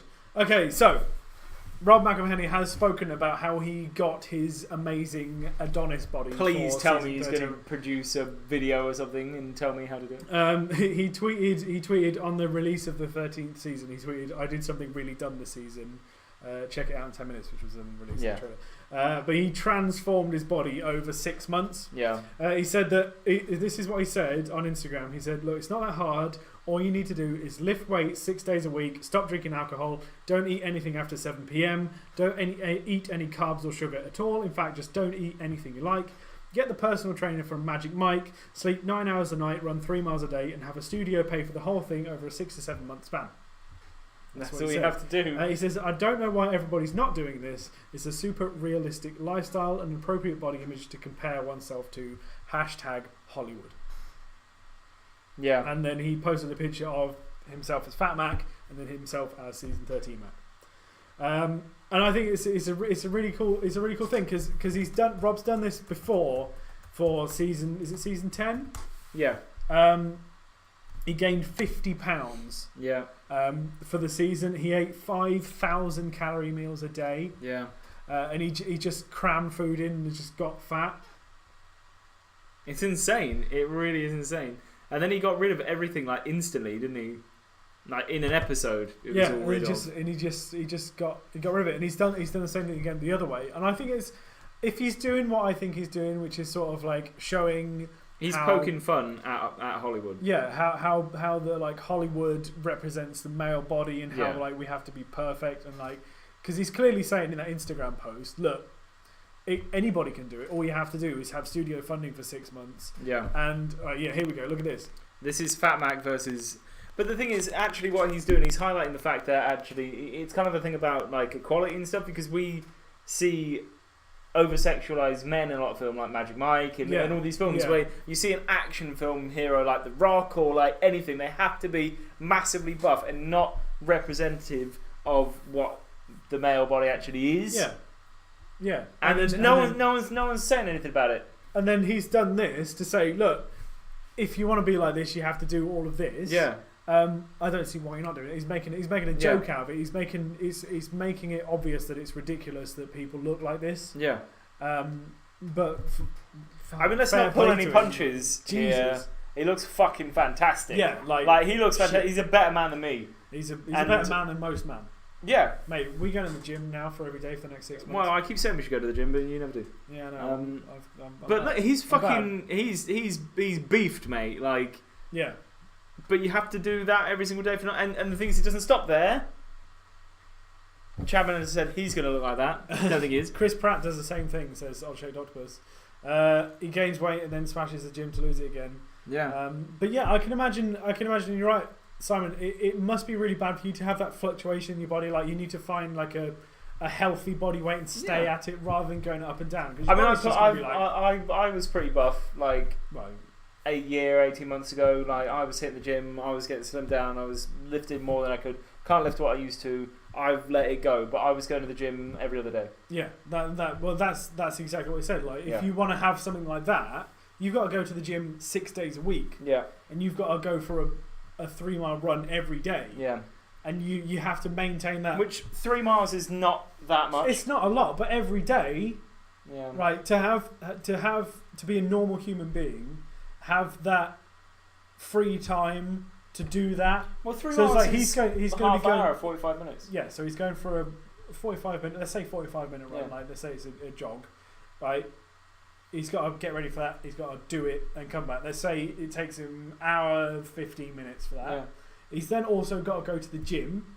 Yeah. How long are you going to be in the gym for? 2 hours? Well, when I was doing it, mate, I was going to the gym for half an hour sessions at a time, and that's it. Okay. But I wasn't eating any more than 25 grams of sugar a day. Yeah. So he was eating no sugar a day. Yeah. Any more than 25 grams. Like, and literally looking at everything, you was like no more than 25 grams of sugar a day. I was on no carbs, and I'd never felt better in my life. Yeah, but for a normal person who's got a 9 to 5 job, really difficult. Right, they've got other responsibilities, like, you know, they've got, especially if they've got kids, right? They see these people on television, they see these people in movies and stuff, and they say, well, why don't I look like that? Why am I not perfect like they are? They're perfect, obviously, because they're the ones that are on television, not me. But they don't realise that people like that get paid to do that. Yeah. Which I think is a really important. It's an important distinction to make. That's what happens, which is where like things like body dysmorphia and you know, just general, you know, misery and depression and everything comes from for people that have that thing. Yeah. Humans are rubbish. Humans are shit, mate. Humans are shit. But look, we can all. No, I'm sick now. Eat a bit better. I'm sad about human beings, and it makes me sad that humans are humans. We can always eat a bit better and exercise more. Like, we all know this, but like realistically, like, who gives a fuck? Medical science will just have to keep up with my lifestyle. But I went and did some working out today, so like, I feel better for doing that. I've got guys at work that go to the gym pretty much every day. Yeah, well, that's sickening. They eat the same food every day, like it's all measured out. And they have their creatine shakes and like all this whatnot and the other. And like, it's a serious commitment. Like, there's one guy at my work. He had a pretty shady past. Okay, he's the bloke. He's the guy. Yeah. Like, he's the guy. Like, he's been down some paths, right? And now, Kira said we're both handsome, oh thanks, Kira. but she said I'm more handsome. Did she? I don't see. It was unspoken. It was I don't unspoken. I don't see what. No, you can see it. It's right Anyway, there. But yeah, so he's lived a lifestyle where he's been really, really unhealthy. Yeah. And now he's turned it around, and he's living the gym life, and it's not like a hobby. Well, I say it's not a hobby. It is a hobby. It is a hobby. It's not something you can do in your spare time or now and then or for fun. Like, he's dedicated to it, and he does it every single day. Yeah. He's eaten the same food for the last 5 years. Yeah, you to told get to him. where he is now. He looks good, but he thinks he looks awful. Yeah, he thinks which he's is not still where he body wants to be. dysmorphia, and the thing is, the it's other still way, then, isn't it? He was replacing an addicted personality with something else. Exactly. But then, if you've got that kind of personality, then in some ways, if you can direct it towards something like that is healthy, and what he's doing it in a healthy way, like he's managing what he eats, and he's not overdoing himself at the gym, but he's directing his addictive personality towards something that's creative, constructive, and healthy. Yeah. Whereas it could have easily gone the other way, and he'd probably. But then it might be healthy from if him only eating the same meal is stopping him from getting a normal social life, then that is also part of human health as well. Yeah, but I mean, he's not averse to going to KFC. You know what I mean? Oh mate, I'll go to KFC. But he's right like, now. if he goes to KFC, it's like, shit, I went to KFC today. I need to not eat anything for the next. Back to the TV news, mate. There's one last thing. Talk to me about The Witcher. Simon already mentioned it. More business about The Witcher, mate. I'm starting to get sick of this program. Sick of The Witcher on Netflix. I don't know. It's such a ride, mate. It's such a ride. It is a ride. Like, you're gonna hate it. What's going to happen? I'm too into it. What's going to happen? Right, we're going to watch it obviously together. Yeah. And I'm going to love it. I'm going to watch it, and you're going to hate make it. Sure that it's not bad. No, I'm going to watch it. And if we watch it and it's bad, you're going to be like, I'm right. No, but that's fine because you go, well, it's bad. I can accept the fact that the TV show is bad and the game's good. I'm not saying the game's bad. I'm saying I don't like it.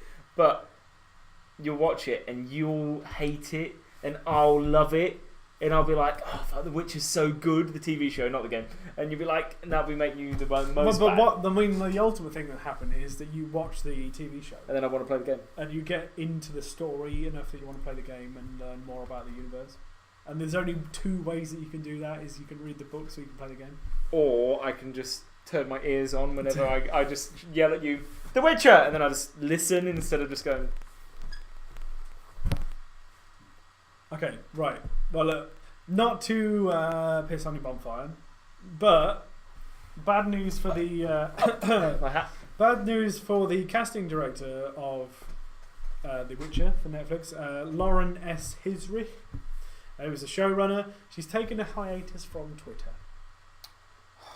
She getting bullied again. She's getting bullied, and I think why? Well, for Bye, Mr. Space Cake. For some decisions that she's made in terms of casting of Ciri. So we know from the video game that Ciri is sort of Geralt's sort of adopted daughter, almost, kind of, maybe not really.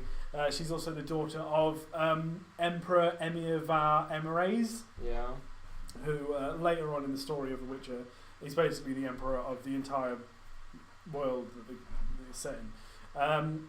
She also has magical elven powers, and she can teleport between different What's the dimensions. real world problem? The real world problem is that the showrunner wanted to hire a BAME actress.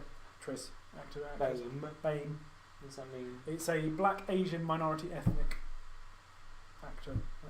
And I'm assuming the girl. The uproar. The girl in the game is Whitey McWhiteson.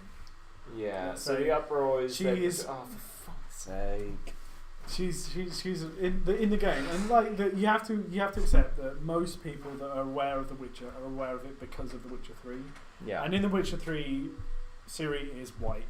She's got white hair. She's got blue eyes. She's got white skin. She's got a white. But if voice. because if she's related to Geralt in any way, she'll be the same. Well, she's not related to Geralt. She's related to Emperor Var. Right. When Emperor Var is he? In the book, right, all that he describes her as is having, I think, blue eyes, and he describes her personality as she's, very, as she is in the game. Yeah. At no point does he mention that she's white. At no point does he mention anywhere in the book about anybody's ethnicity. Okay, it's not about it. No, but like if it's in the game, then. But that's just the choice that the designers made for the game because they had Geralt. Yeah, but what I'm saying is why is she choosing a BAME? Because they need to tick that box, mate. But the author of the books, right, and this is where the source material for the books is coming from. He said it was fine. He was fine with it.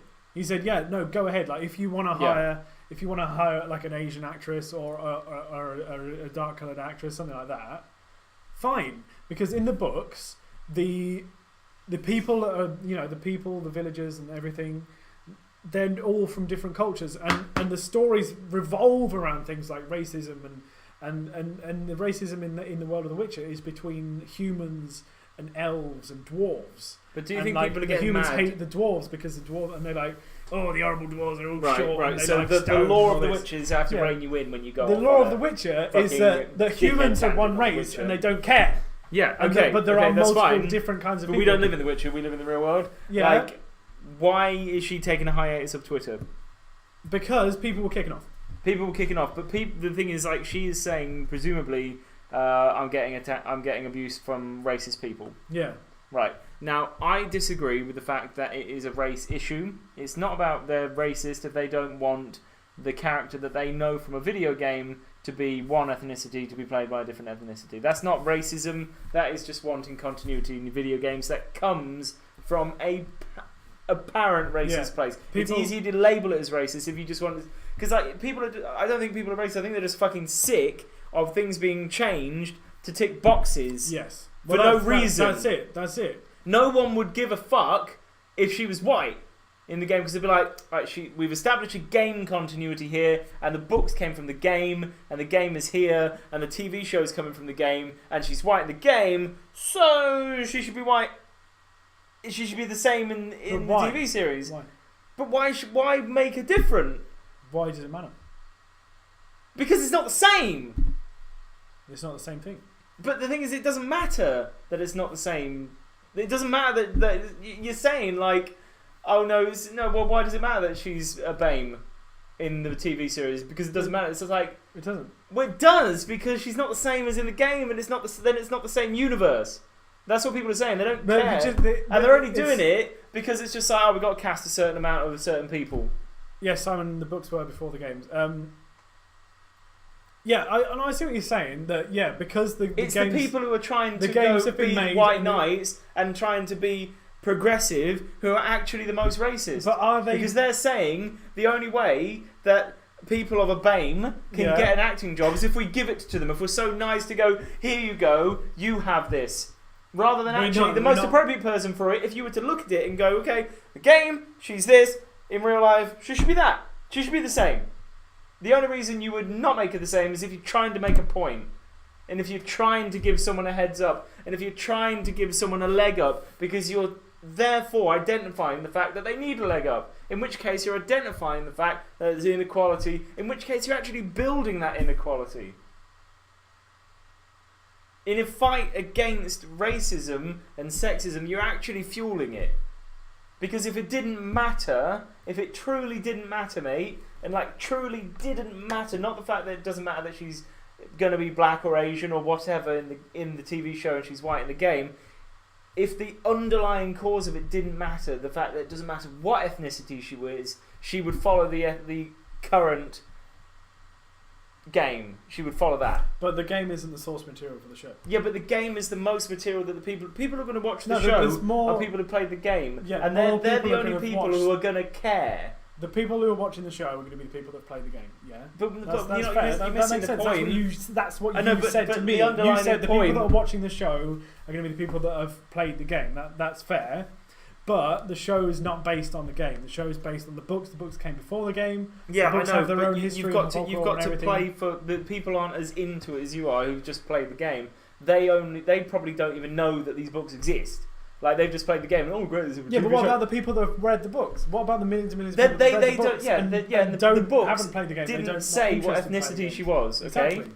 But then the game, the other artistic expression of it, has declared that in that law, which the game is part of the law, that she's white. So what if she was declared as white in the books as well, and then she was typecast as a BAME? Wait, what? If the books and the game were both she was both the same. They're both white as she is in the game. So they would. And then she was BAME in the TV series. That would be going against the source material. So that would That would be so against it. how much weight do you put behind the game as the source material? But the game isn't the source material. They've explicitly said that they're not taking the game as source material for the show. But the thing is, the viewers take the game as source material, and the viewers are all that matter. Well, that may be right. You know they may be wrong in doing they're okay going. No, that's not source material because that's the game bollocks. is more popular than the books. But what they said that they're doing is they're taking the books, so that's what they're doing.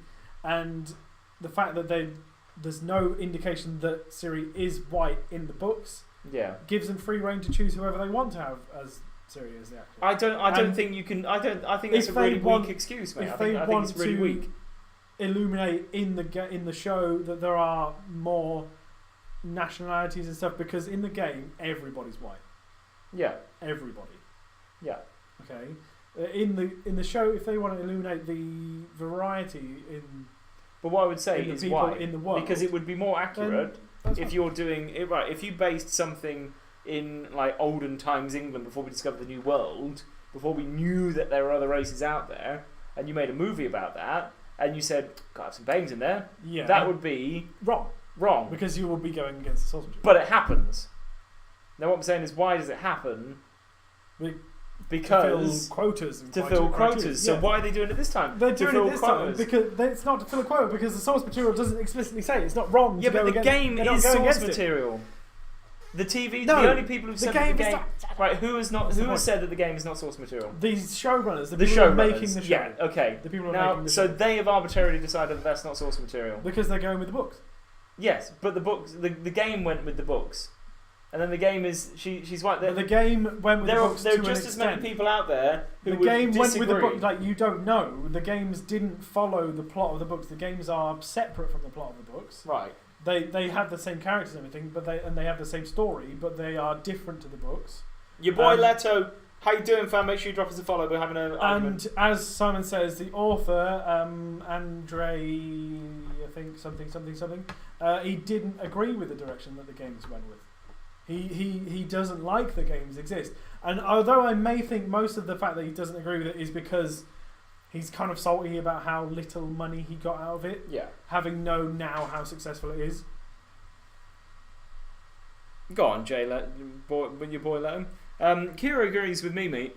If she was black in the game, you'd want her black in the show. But no, because if she was black in the game, it still wouldn't matter because the game's not something material. Yeah, but to the untrained moron. Right, so you're saying just because I'm not sad enough to fuck around with the books, and I play the game, which is the only reason there's enough hype to do the TV show in the first place, because of the game, not because of the books. Yeah.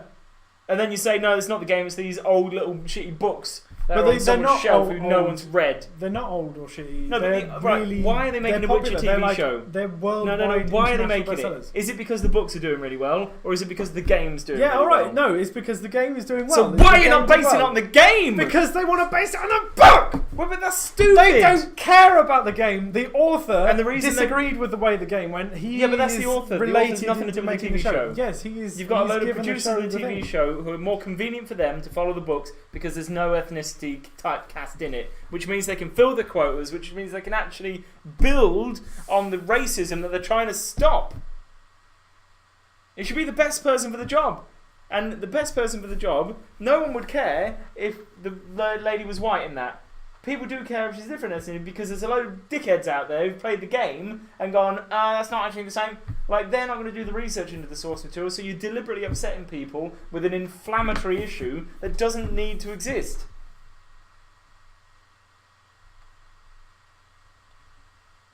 It makes me bad. Kira understands what I'm saying. Like, I understand what you're saying, but the thing is though, it's a completely dead point. Yeah, it doesn't matter. It shouldn't matter. I don't give a fuck anyway. It shouldn't matter. But what I care about is not people complaining about it. Is what I'm saying. No, I don't care that people are complaining about it because I think they're just fucking stupid. I can see why they're complaining, but I think their complaint comes from the fact that Hollywood keep trying to do this and fuck with things just to tick quotas. And that builds racism. It doesn't actually fix it. Because the actual racists out there go, fuck, like, I got a black guy on my TV. Like, and that's fine. But the thing is, when you identify and you say, actually, we need positive discrimination of him, we need to give these people jobs, we need to give actors jobs, like, it should be on the merit of that person as an actor, rather than just going, what she's saying thereby, this person's going to be of BAME, background, she's actually discriminating against all the other qualified actors who would potentially be better in the role. Yeah, well, yeah. That is not. Yeah. That is discrimination, no. Which is my issue. Is the fact that it should just be, we're going to hold auditions for this person. Come and show me what you got. If you know what it shouldn't be. I fancy an Asian person to play this person. No, it shouldn't be that. It should be the best person for the job. Because if you go fancy an Asian person playing this person, you're getting rid of everybody else. You're saying no. That is as racist. You're picking someone based on their race. That has to be an Asian person. Yeah. I can't not have an Asian or black or minority person. Yeah. It's racism. It is and racism. That's I agree with you that actually it doesn't fucking matter. Like, who gives a shit? It's the show. Wait, but hang on. She has been the one who said she will be of BAME-ness, and people are gone, fuck's sake, like, because it's like it should just be who's best. No, but the people are complaining not because it's racist to say that she has to be black or Asian or minority. They're complaining because it's like, why is she not white? It's reverse racism. Your boy Leto, we are just discussing the minority casting that's come out of the Witcher Netflix show. Yeah. The showrunner herself has quit being on Twitter just so that she can avoid the argument that she started with hiring a black, Asian, minority, ethnic actress for the part of Ciri, who is portrayed in the game as a white person, but who is not discriminately indicated as being black or white, or any in between in the books themselves, which is their source material. They're running the source material from the books. The games is separate, and people are complaining because they don't want to have. I understand your point. An Asian person or a black person or in the show because she's white in the game. And that's not what I take umbrage with. The fact that, take whatever source material, if they want to take the book source material, which doesn't say that she's whatever ethnicity, but the fact, what I take issue with is that Kira's just highlighted it. She said, she should be Ciri, where are the auditions? And what I take issue with is actually, based on what that person has said, Kira can't get that job. Yeah. Because Kira is not black, Asian, or minority. Or ethnic. And that is what the issue is. Well, actually, technically she is. Well, she's Irish, but Irish. The Americans won't understand that. She'll just say it in English. But that is what the issue is. The fact that you will have white female actors who can go in there and they will not be able to get their job. Better than every single other actress that auditions for that part. But even if they're not better. No, but if the best person is Asian or black or of a minority, the fact that you actually. But the argument doesn't stand in that way. Like if the in a hypothetical universe, so 10 actresses turn up to audition for the part of Ciri. Yeah. Okay. Half of them are ethnic. Yeah. Half of them are white. Yeah. The top 3 actresses, one of them's white. She's number 1. Yeah. And the other 2 are black, Asian, minority, or ethnic. The best actress for the job doesn't get the job because she's not. Yeah. She and that's the thing. Doesn't get it because. How she's would white. you feel, right, if you were given a position based on your race? Let's not say that. Well, I mean, I get that every day because I'm a white male. Well, yeah, look, white privilege is a myth, but it's not. It's not. It's Well, not. It is a myth. It's good for us. It's good doesn't for us. exist. It's bad for doesn't the rest exist. of We don't get a leg up. humanity We actually get. But the thing, white privilege it doesn't exist. We don't get legs up. We're on a downward spiral now, mate. We're on the opposite. We've ruled the world for too long. We've had it going good, down, and now I think what is happening is it's trying to level out. But I would turn the position down if I was picked just based on my race. Would you really? Yeah, because I would say you're not actually picking me. You're picking me because I'm black. That is as racist as not picking someone because of their race. To say that. also means that if you've been picked because of your race, that means that people haven't been picked because of theirs. So, exactly. It's racist. And no, it's because I would want myself, if I was an actor and an artist, which I you want to be there on your own merit. I want to be there on my own merit. Like there's a legislation in America that says at the moment that 25% of a board director has to be female. So if you're a female working in a business and you put in all the hours, you're having to work twice as hard allegedly as everybody else, and you get promoted to the board of directors of your company, you're going to be thinking, I'm only here because I'm a woman. Yeah, and because of that people aren't going to respect you in the same way as if you'd actually been hired. Exactly. Like if you were a man and got hired to that position, then you've been hired. Yeah. If you're a woman and get hired in that position, you've been hired because you're a woman. Because they got to fill a quota. You didn't actually get hired. You're just there to fill up the numbers, so to speak. Yep. People are complaining because Gamerless says people complaining because people know that it's part of a quota, and that's the issue. It's racism. Odd-shaped octopus comes with a retired Yorkshire police chief mentioned this a year ago. He was told that he had to increase the amount of BAME officers over potentially white officers on recruitment. So potentially better. Yeah. Yeah. And so this is where I take the issue. Forgetting the source material. It's the opposite of discrimination. No, it's not. It's discrimination. No, it is discrimination. No, it is just discrimination. It is just discrimination. There's no difference. No, but do you positive see what discrimination? Yes, I do, because it's the opposite, and this is the opposite of this something. No, it is not the opposite. Is that a crime? No, it's just discrimination. It's a crime against. That's all it is. It's a crime against. Giving someone a leg, anything like that is just discrimination. It's not even reverse racism, is it? It's just racism. It happens in colleges in America. What I'm going back to saying is that the whites. Yeah, they've been on top for so long. Like we can't beat around the bush, right? White people have had it good. Like we have. Don't say we have. Like Jews are white. White men had the vote. We had everything. We had the power. But we invented the vote. Exactly. So we started. Like we gave ourselves the leg up, right?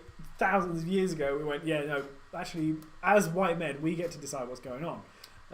Sorry, your boy Leto says, what do you mean by reverse racism to odd-shaped octopus? What he means is the fact that racism is obviously any racist thing. It's not exactly true because it's not reverse racism. It is just racism. It is saying like somebody gets a position. Yeah, somebody for being black gets privilege. Yeah, because of their race, but because normally they would be seen as having a disadvantage. Does that make sense? So it would reverse racism in this case would be a black person gets picked over a white person because they're black, rather than because they're white. And the thing is, all of these people who try to social engineer things in this way actually only fan the flames of the problem. The only way to get rid of racism, sexism, whatever it is just to give it on merit, to become a meritocracy. I honestly itself out. You think in the last 150 years, right, the change that the world has gone through, the level advancement of acceptance and tolerance and equality. Yeah, but you say 100 the world, years ago, it's not the world. It's men just and Western. women didn't have the vote. Oh mate, they were good times. Think about this, I'm right? kidding. So, like I was saying, right, white males started at the top of this curve. We invented voting. We invented everything. We were smart, and we were like, right, nobody else gets to vote. We get to pick who's in charge. Yeah. So instantly, what we've done is we've created the market, right, and then we've singled out all of the opposition. Yeah. We've gone, nope. So all we can do as white men is to vote for other white men who are going to keep other white men in power. Yeah, essentially, that's what it is. As time has gone on, the minorities, whether it be, BAME or women or whatever, gay, lesbian, LGBTQ, whatever, they've been on the up. So women get the vote, black people, but gay is no longer illegal, so that's going up. And then as the men, the white privilege is going down because it's leveling to where everyone else has. Yeah, so but they don't want equality though. But no, listen. So it's going like this, and right now the white male is on the downward spiral, mate. Okay, and then it may or may not go the other way, and we'll see women and minorities have have the edge of the world because of this perceived male privilege that was there, which it genuinely is. What's then going to happen is that it's going to level itself, and it's going to be this inverse sort of this curve that's going to go up and down like this, and it's going to go down and up, and slowly but surely over time, the human race as a collective whole, as we are more intelligent, as we're better connected, as we have more access to resources, as we have more access to learning and teaching and things like that, and we become more aware as a race as to how we develop and how we can improve ourselves, it is going to slowly but surely just come down and go doop.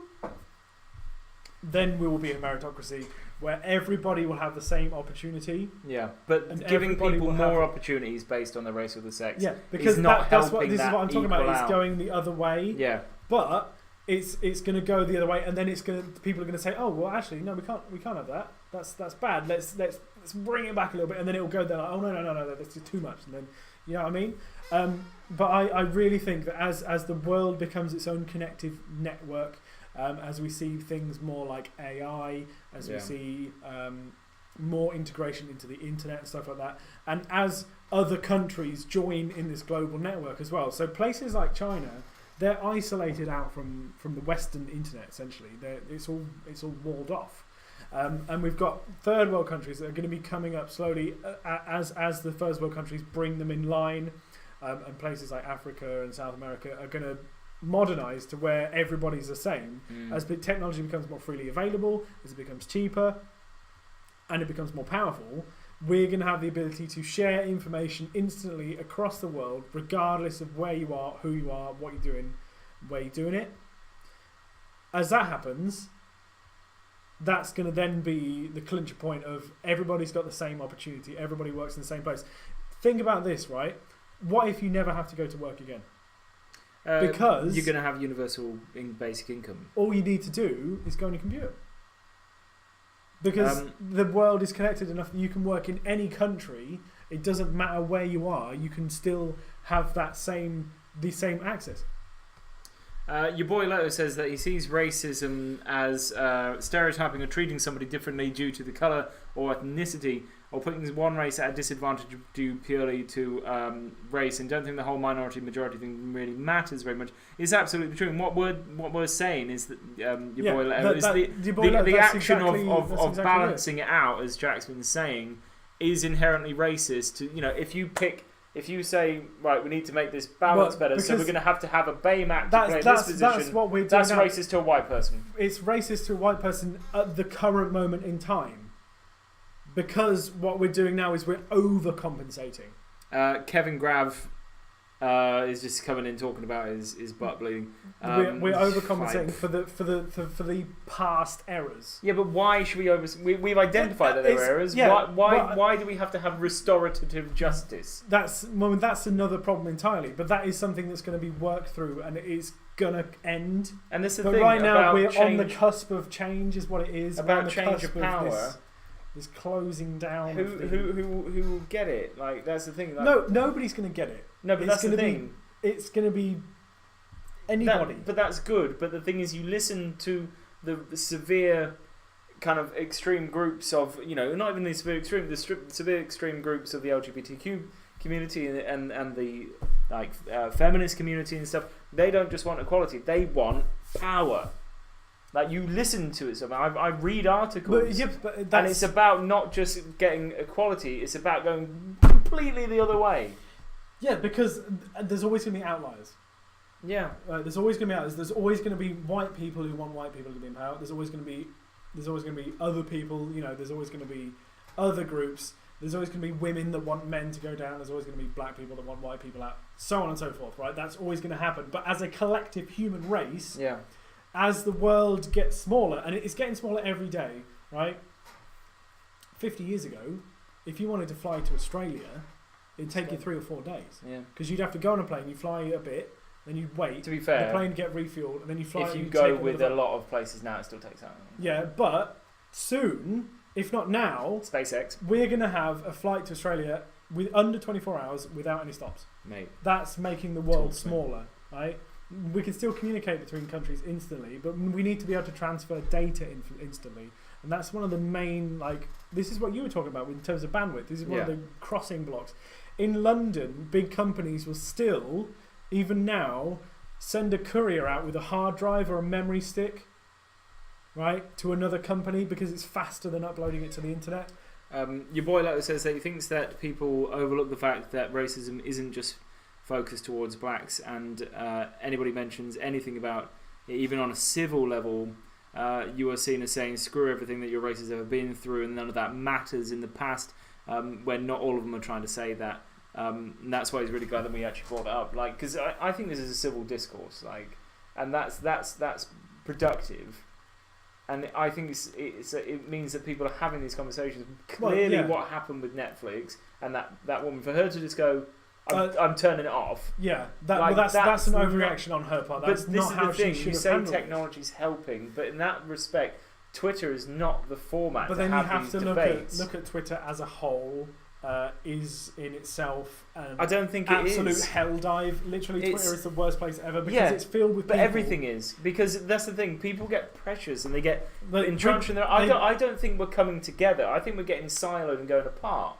I think people aren't having these conversations. They're in their Facebook groups. They surround themselves with people and they got that echo chamber, and they don't have that thing. And then they go, "Fuck you! I'm going to burn your house down." These people are it doesn't in work. Facebook groups across the planet. Yeah, it's not groups of people in one country. It's groups of people all over the world. Yeah, and as time goes on, these people. I mean, admittedly, it may take years. It will take decades. Years, I mean hundreds of years. It will take too long. The people that are communicating they're gonna get little bits of information from here and here. Like somebody watching this live stream might go, "Oh, hang on, actually, that makes sense." Yeah, I mean it's unlikely, but it can happen. But I don't think that's going to happen. That is going to happen. It's just a war of attrition of information being given to people, and rather than people just staying. I mean, people are always going to want to think their opinion's right, but if enough people start to discuss it, then it starts to infiltrate into the global collective mind. And I think that's really what we're working to now as a human race, is a global sort of collective mind. I don't think that will come until we sort out the bandwidth issue between technology and anything. Yeah. I think people are getting really siloed at the moment. They're getting actually more entrenched in their ideas. I don't think there's too many people who are sitting here like we can and discuss these things, because you know what? If you even mention the fact that why are we casting a BAME person as that? Yeah. You get branded. No, you can't say that you can't have that, because that's you racist. Get branded as racist. So it's racist to have it. It's racist to not have it. And but the thing is, that's the where left brands the right all the time as being fascist. When I'm quite right leaning, but I would say I'm quite liberal, because you know what? If you have a different opinion to me, you could talk to me about it. I might not always agree, but I respect it. But that might be, rather than being your left and right, is your political argument. That's your right leaning, but you have an open mind. That's your personality, and that's respect towards other people and their opinions. And the thing is, it doesn't necessarily lean towards the left, where left is things like whatever they believe. I identify as a right-leaning sort of guy, and you can disagree or agree with that. But what I do think is that actually there is less discourse between the right and the left. Mate, we earned your boy Leto's follow. We can stop the stream now. I'm going on. I think there's less discourse, less good discourse. I think they're getting further apart. I think the right's over here thinking, well, we believe this, now, and the left's like. The left's saying you're fascist, but actually they're trying to impose their beliefs that there should be 72 gender pronouns and there should be all kinds of weird and wonderful things going on. I think that is fascism, because you're saying you have to believe what I believe. It's overcompensation is what it is. It's overcompensation. People are looking back into the past, and this is where the problems lie. The problems all lie in the past. People look into the past and they say, oh, well, fascism. Yeah. Oh, well, if you believe that, then you're a fascist. You might as well be a Nazi. But no. You're saying that because of what you've seen before, and those people in the other way, and it's feeding itself. They're feeding each other in this way. So the right-leaning people are then looking at the left-leaning people and saying, "Oh, well, these lefties are calling me a fascist, so I must be a fascist. I hate those lefties. I don't want to be a Nazi." Yeah. Do you know what I mean? Despite the fact that Nazis were actually socialists. Exactly. It's fueling its own. They don't say that. It's fueling its own fire. Essentially, the two sides of the argument are are attacking each other in a way that's making them attack each other. Yeah. But really, all they're doing is attacking themselves. Yeah. But And they're not listening. I think it is all down to this sort of overcompensation. Yeah. This on the left side, you say this over need to. Oh no, we need to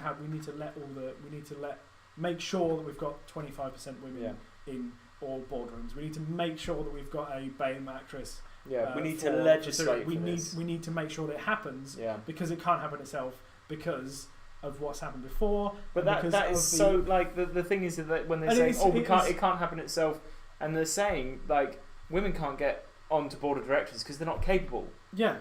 That's what they're saying. That's the undertone, exactly, because they're saying they haven't done it so far, so they're not even capable, though so we it's need to help them. It's a left-leaning opinion that it's actually a left-leaning incredibly legislation to have these 25% of women need to be in.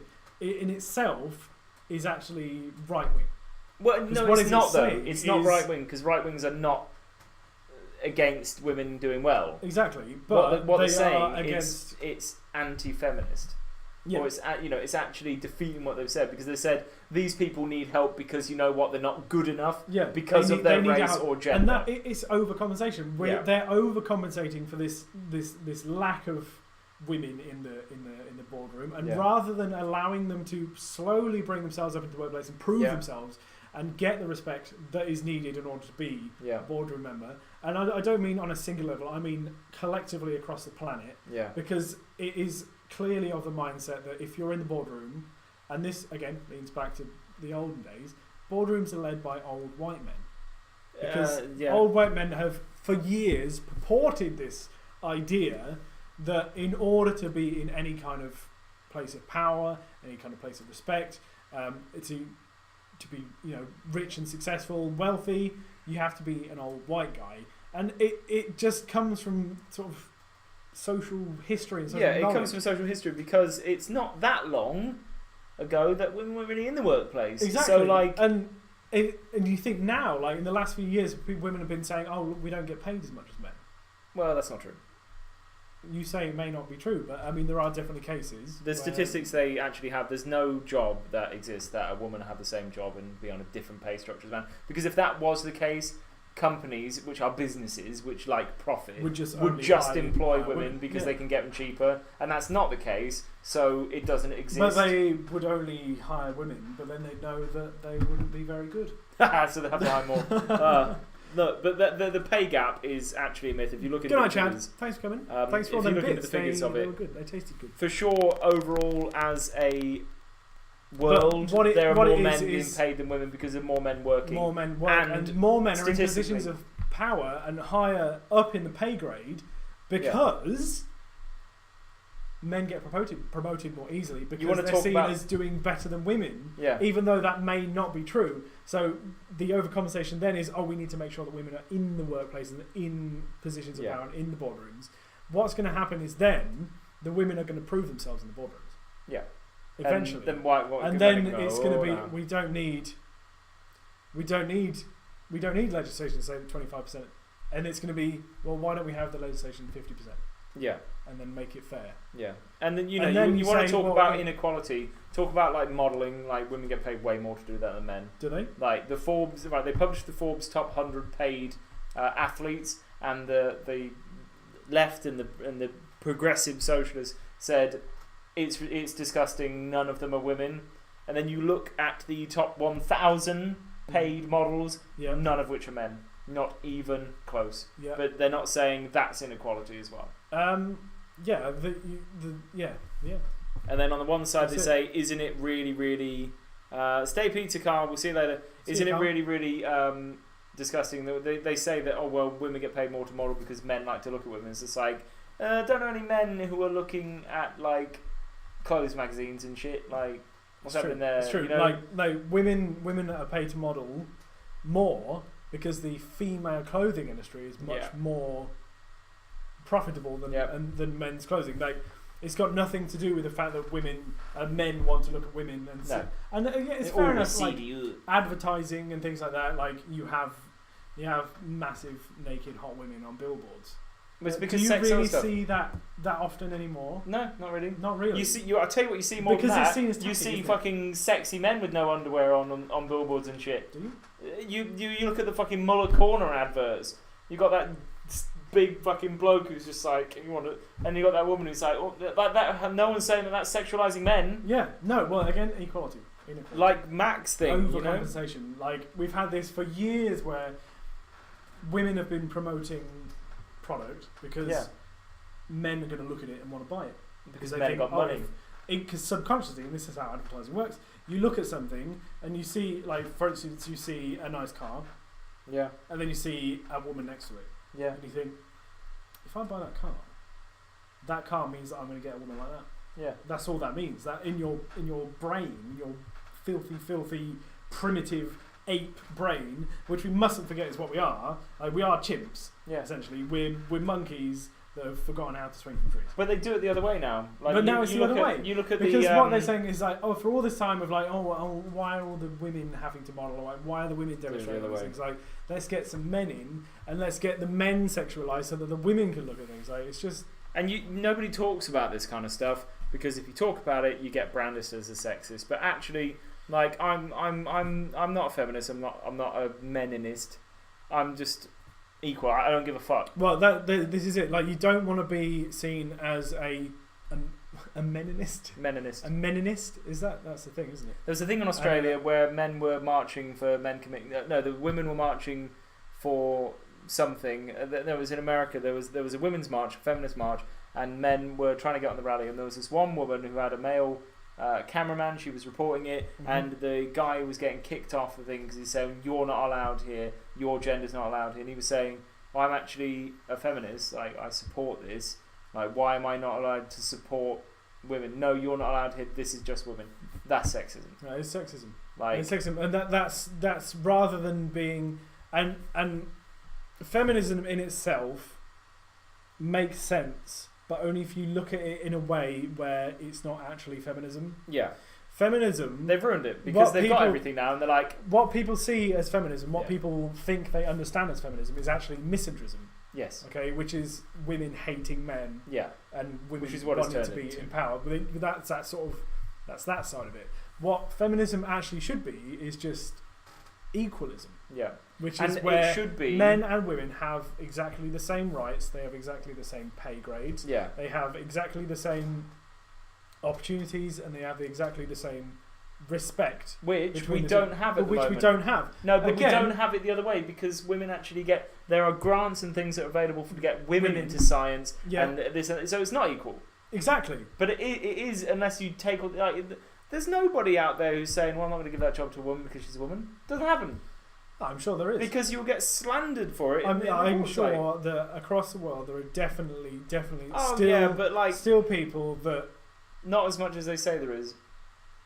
Well, there's a lot of people, and there's a lot of people in the world, mate. Well, look, people in the world. But feminism shouldn't be about equality. It's overcompensation, isn't it? Yeah, but it shouldn't be about equality. Is, we need to get more women into STEM.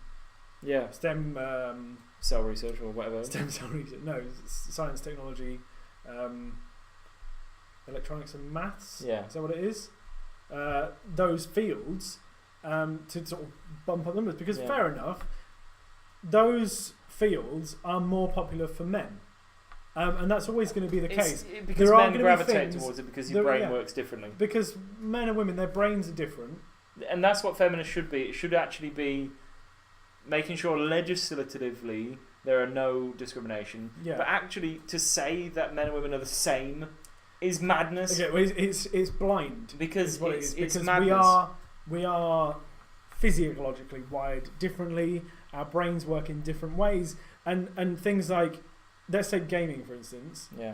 It's fairly well known that gaming is a male-dominated industry. It's a male-dominated form of entertainment. More men going the other way because of girl gamers than women.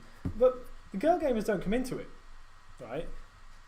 Gaming is male-dominated for one reason only, right? Men are better at games. And it's not because we play more games. No. It's because physiologically, from our ape brains, right, from back in the Paleolithic period. We're dealing with fucking cats and shit. We are designed to focus. Yeah. Okay. The male brain is designed to focus on the hunt. Yeah. It's designed to focus on survival. Yeah. It's designed to focus on, fighting and victory and staying alive. Yeah. Okay. What that leads to is that the male brain is much better at focusing on a single thing, the computer game screen. Yeah. Right? And blocking out all other. Yeah. I'm going to throw sensory my javelin at that mammoth to feed the tribe. If you've got a spear, and you've got a saber-toothed tiger there, right? There's only going to be two things in your brain. Yeah. The spear and the tiger. And we're going to be like, right? There's that tiger, but my shoes look good on exactly. So the human male brain has evolved so that we can push everything out and ignore everything else and focus.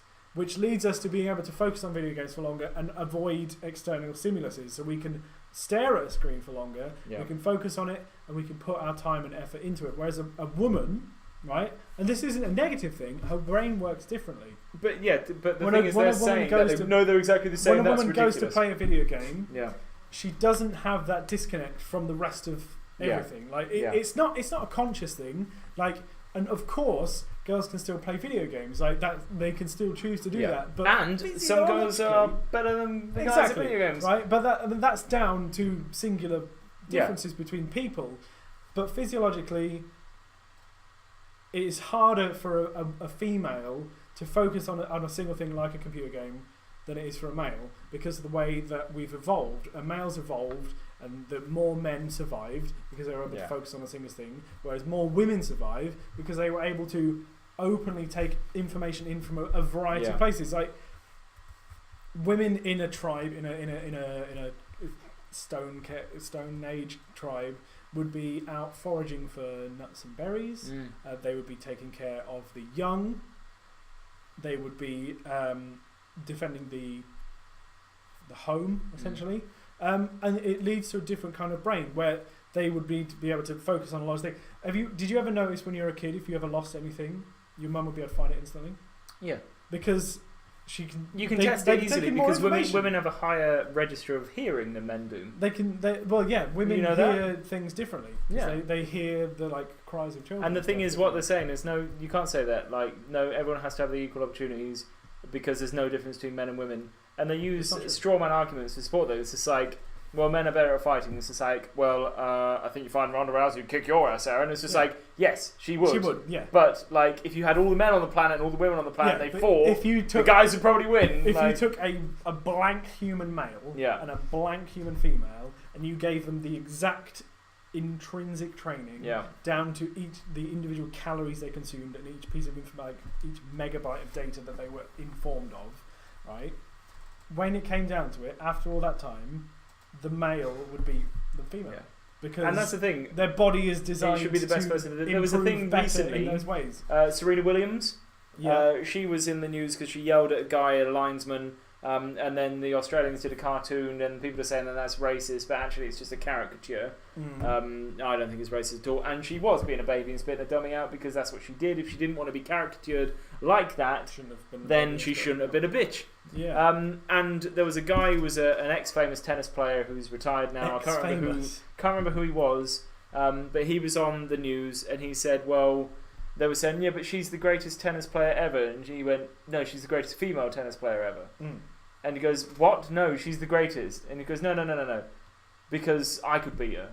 And they were like, and it was just like, no, that's why women don't play men in sports and men don't play women in sports. Yeah.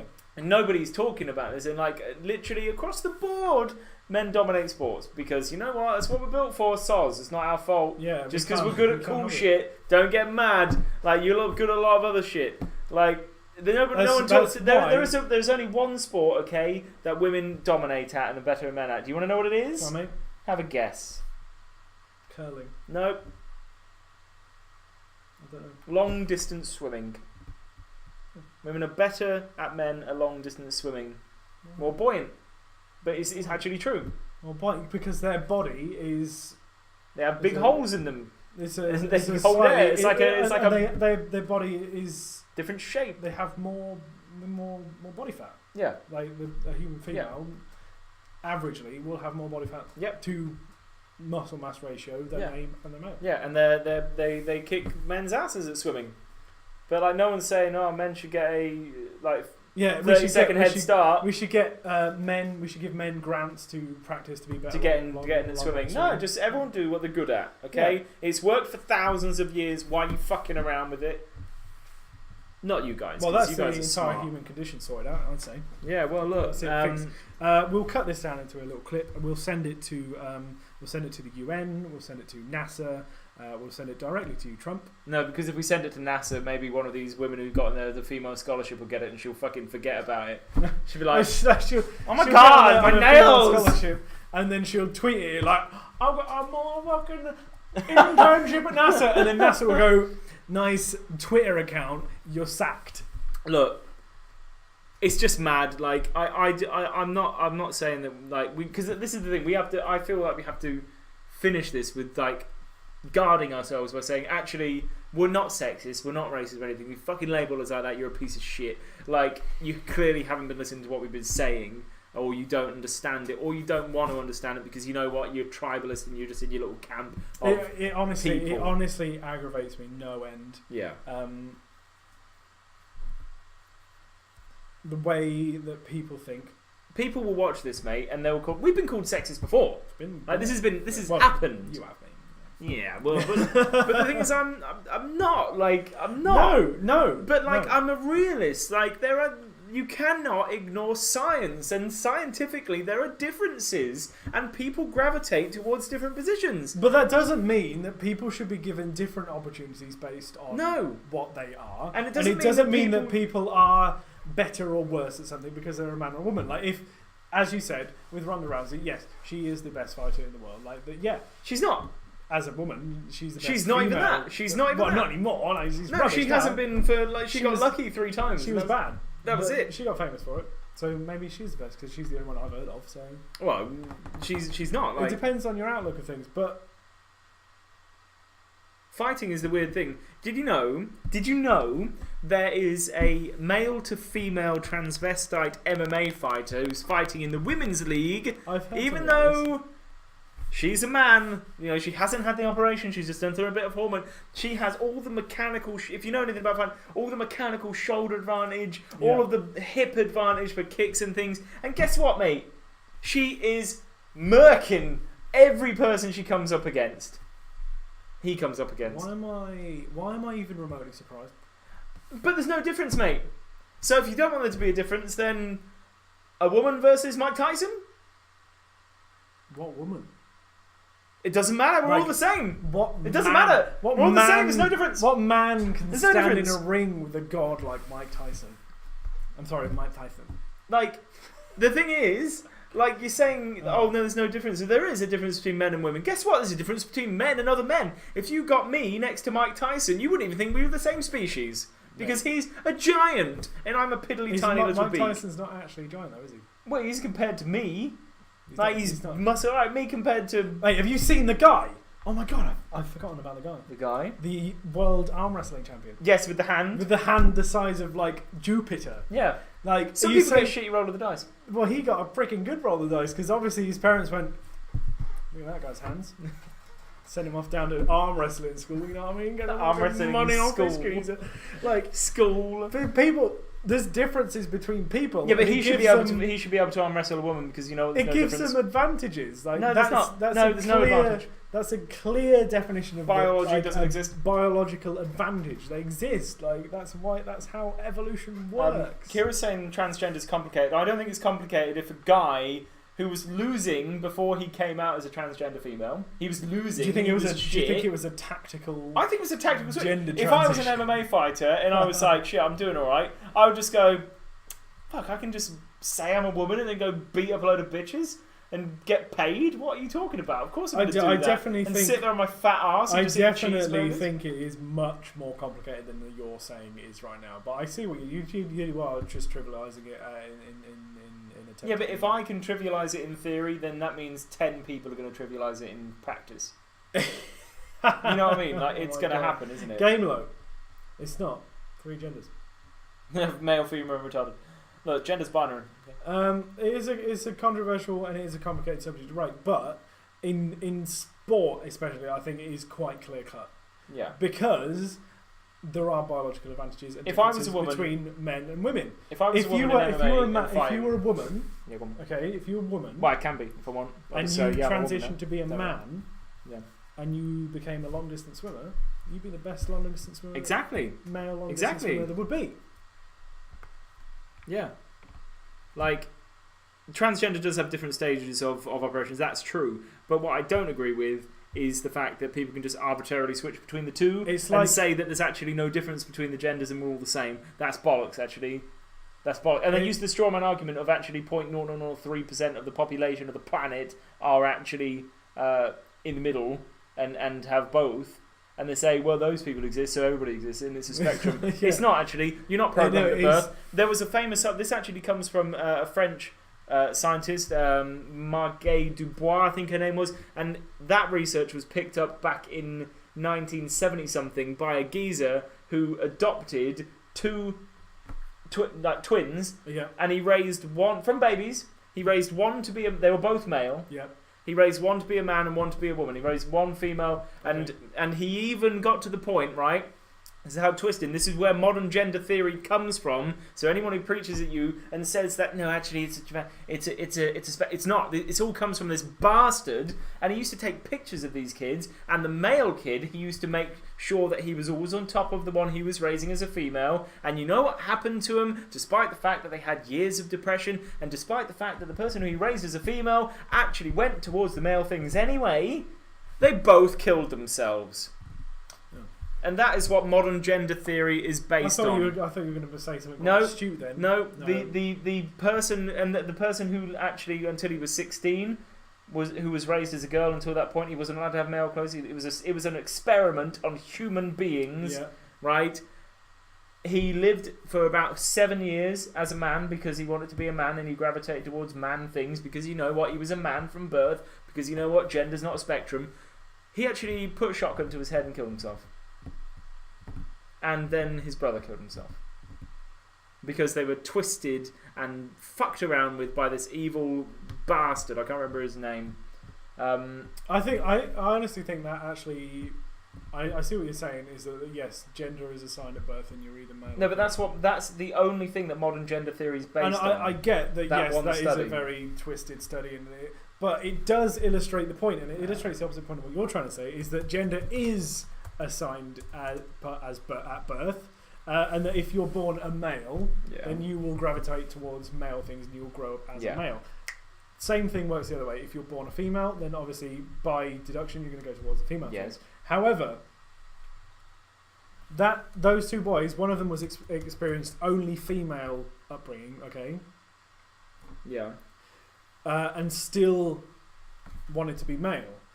That means that if someone who's born a female and is experiencing only female things could, in theory, still identify as a male and want to be a male.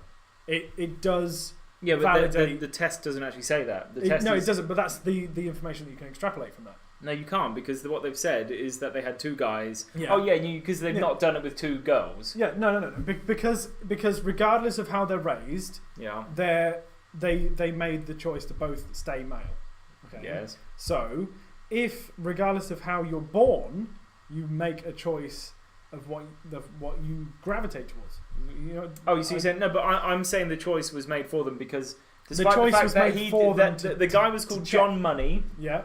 John Money did everything he could to one of these twins to make sure that twin identified as a female. Yeah. And you know what? Biology took over. Yeah, and he didn't. Okay, because what if the opposite happened? Well, then it would prove the point. But the thing is that it didn't. It didn't. Yeah. So it didn't. But what if the opposite happened? What if he had a male, and whatever he did, he treated that male as a male, but he still wanted to be a female? Well, then they would have a point, but they don't. If it's possible to be treated only as female and still choose to be male, even though everything in your body, or everything in your experience is telling you that you're female, right? Your body still chooses to be male. That means surely that you can be born a female, experience everything as female, and then still desire to be male. Do you see what I'm saying? Yeah, I'm saying in theory you can, but what I'm saying is that he was an evil man. Yeah. Who believed in this gender theory that people can believe whatever gender they want to be. Yeah, and that it's fluid, and he tested it. Both people killed themselves. He took pictures of these kids while they were naked. He made sure that one of the brothers was always sexually dominant over the female brother. Mm-hmm. Yeah. And they both killed themselves. Yeah. And this is cited as concrete proof of what you're saying, that modern gender theory exists. I'm saying, actually, he was mental. David Ryman was one of the kids, and it was torture, mate. It's a pretty ropey study to base anything on, right? But from the information there, all I can extrapolate on, and from what you've said about it, is that yes, gender is a sign of birth. Yes. You're either male or female, and it can't. And change. Regardless of your experience, you will either identify as male or female. Yeah. Okay. But you're saying that a different person might... A person who would now be a transgender person would have been born as one or the other, and regardless of the experience, regardless of how they've been treated, would choose to be the other. Because that's how they are inside. Yeah. Because it's not experience, it's not the nurture part of that's psychology. It's the body itself. Yeah. It's the nature. It's nature versus nurture. That's the crux of the issue. That I choose. I think that this is proof of actually, you know what? If you're a man, you're a man. If you're a woman, you're a woman. And nurture doesn't come into it. Yeah. But also, you could look at it. It's like the black and white and gold and blue thing. The dress. You could look at it either way. I think, based on the outlining signs of John Money, the fact that he hated the Judeo-Christian relationships with gender and the format of it, and it came at and resulting in the fact that both of these people were deeply emotionally scarred by the experience, and the fact that this man tortured these people for this their entire life. Study. Yeah. I think that is just kind of representative of the whole thing, and I think anything that grows from that into a modern gender study and bases its whole philosophy and whole theory you've extrapolated from what you've extrapolated and say, well, actually it is fluid because you could. No, I'm not saying it's fluid. I'm saying that it's one or the other. Yeah. But regardless of how you're treated, you will grow up to be the way that you're born. Yeah. And that validates men who transfer to women and women who transfer to men. Yeah. Because regardless of how they've experienced their life, for a woman transitioning to a man, they've had a whole life as being a woman. But I think it's in spite of. I think if a man decides that he's a woman, he's probably had a lot of trauma in his life. Nobody. No, but that goes exactly against what this study says. The whole information we have right now is that regardless of what happened, regardless of the trauma in their lives, regardless of anything, that person was born as a gender. It's complicated. In the body that they don't feel comfortable, or they don't identify with. In America recently, I think it was 2 months ago, in a cisgender bathroom, a male to female impersonator molested a child. A male to female impersonator? Molested a kid in a female bathroom because he went into a female bathroom because he said he's a female and he molested a child in there. And you know what? He went into the female bathroom because they went, yeah, great, no, you're a woman, yeah, come in. I wouldn't let my kid in. If I send my daughter, if I have a daughter, to a bathroom, and there's a man in there, I don't want that. Despite the fact that man might have a dress on, I will say, you know what, you get the fuck out of here, mate. Yeah. But where does it lie? Like, if a man has fully transitioned to a woman, he's had the operation, he's had all the hormone therapy, to all intents and purposes, outwardly, if you met this person for the first time ever and they looked like a woman and they were a woman externally, their driving license said they were female, everything like that, is that still a woman? Even if it was a year ago. I think it's making shit about fucking shit. Like, it's just crap. It's all crap, and it's all just a bunch of people, you know what, who became professors at universities in America and are brainwashing vulnerable and young students who come to them into believing shit. And it's all crap. It's only happened since 1921. That's when the first kind of real studies. Before that, it was about 1890 something by the French person. That's how long it's been, mate. Yeah. We've lived all this time and it's not been a problem. So why is it a problem now? Well, because it's a problem now because people are idiots. No, it's not, because people have always been idiots. No, but it's not have fun. always been idiots. And you've got people who want to just be identified as part of a crowd, and they want to be fit. You know, the LGBTQB whatever community is now accepting pedophiles. I knew this would happen. The pedophiles are becoming part of that community. I called this. I called it as well. I called this. Because it's like, oh, well, you shouldn't be able to... It's not their fault. Yeah, it's their... Yeah. It's a weird one, and it's a hard one to explain without sounding to the external ears like you're a closet child rapist. But if a person is attracted to children, okay, that's no different to a gay man being attracted to men, or a straight woman being attracted to men, or a straight man being attracted to men. And it's only society that deems that evil. It's just a physiological thing. Yeah. It's just the way your brain is wired. Like if you're into kids, you're into kids. The only time it ever becomes a problem is someone clip that. Is if you're into kids, you're into kids. Right? It only ever becomes a problem if you act on it. And it's not the people that act on it that are accepted into the community. It's the people that have, and they see it as a problem, and they're like, well, you know, I'm kind of fucked. Well, let's talk about pedophilia on it in its thing. It's only recently that has actually become a problem. Like we're not condoning it at all. Okay. But like there was that geezer from like in olden times. It was happening all over the place. It was. Well, like, it was common. It still happens now in other parts of the world. Like in profoundly old establishments. Yes. Like, did you know that the Prophet Muhammad raped kids? Well, didn't the Prophet Muhammad have like a 12-year-old wife or something? Yes. Which by today's standards, completely unacceptable. Yes. Back then, no problem. Well, it's a change in perspective. And it's society. And so how long is it before the LGBT say, no, this has to be accepted? What's happened is, as time has gone on, people have been, you know, rights and things like that become more defined. Yeah. So it is, and consent along with that is part of your right as a human being. Like, you have the right to consent. He's done it. He's done it. But...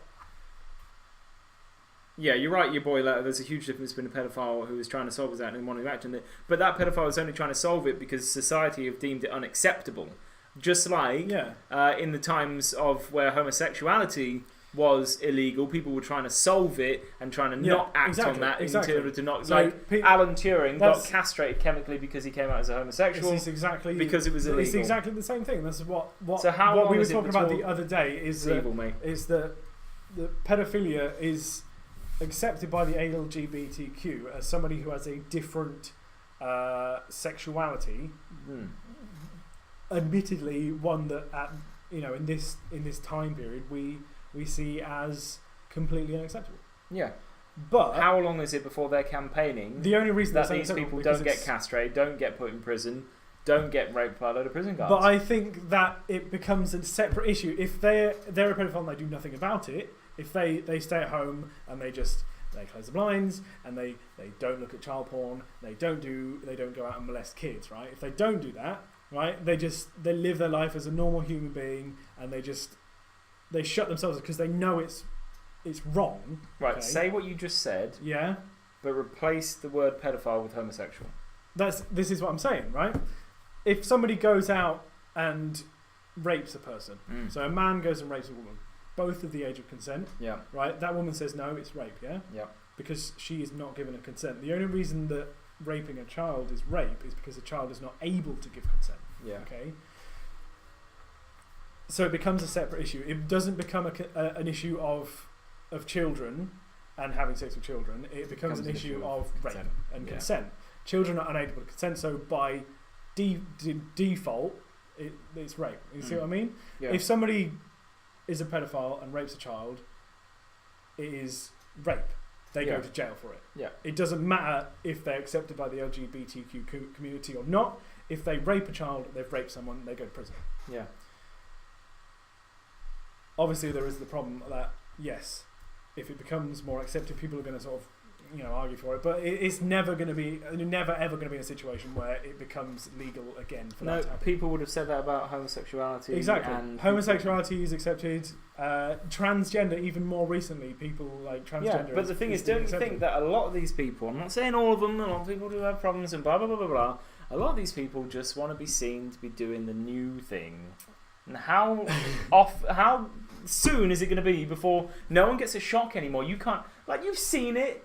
Like, Mate, people come out and they go, no, I'm a woman, and like they do it for the shock of it potentially to get attention because you know what, we all want to be noticed. Yeah. And like, how long is it before it's just like, are you discriminating me because I'm a pedophile?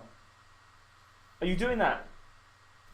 That's racist, mate. Like, you know what I mean. The actual thing bigotry, I think, is bigoted.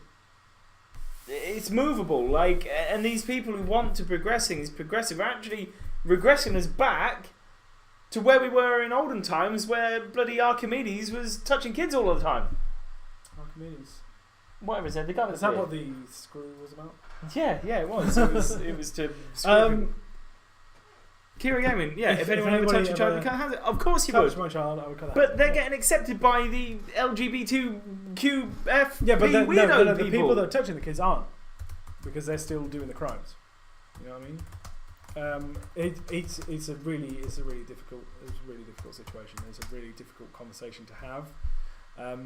And there you go. Look, pedophiles put themselves in there, and despite the fact that the LGBTQFP whatever it is community said back in 2006 that they would never be allowed in ever, and they are being allowed in actually. North American Man Boy Love Association.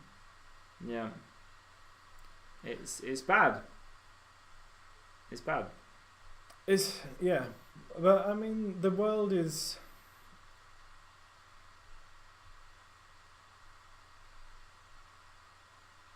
Well, it's bad.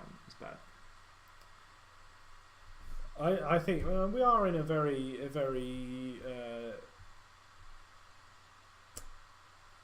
changeable time period at the moment. I think there's a lot of change happening, and it is a lot of times fueled by this new world that we live in. 20 years ago, and people watch this, mate. And if people watching this on YouTube or whatever, like, let us know what your comments are in the section down below. We're doing this as like a podcast type of thing, so it often gets free form like this, and we talk about things. But I think this is the perfect format to have this conversation. Like, people don't sit down and listen to two people talk about an issue, and we've had different opinions, but I think we're actually really on the same page with it. Yeah.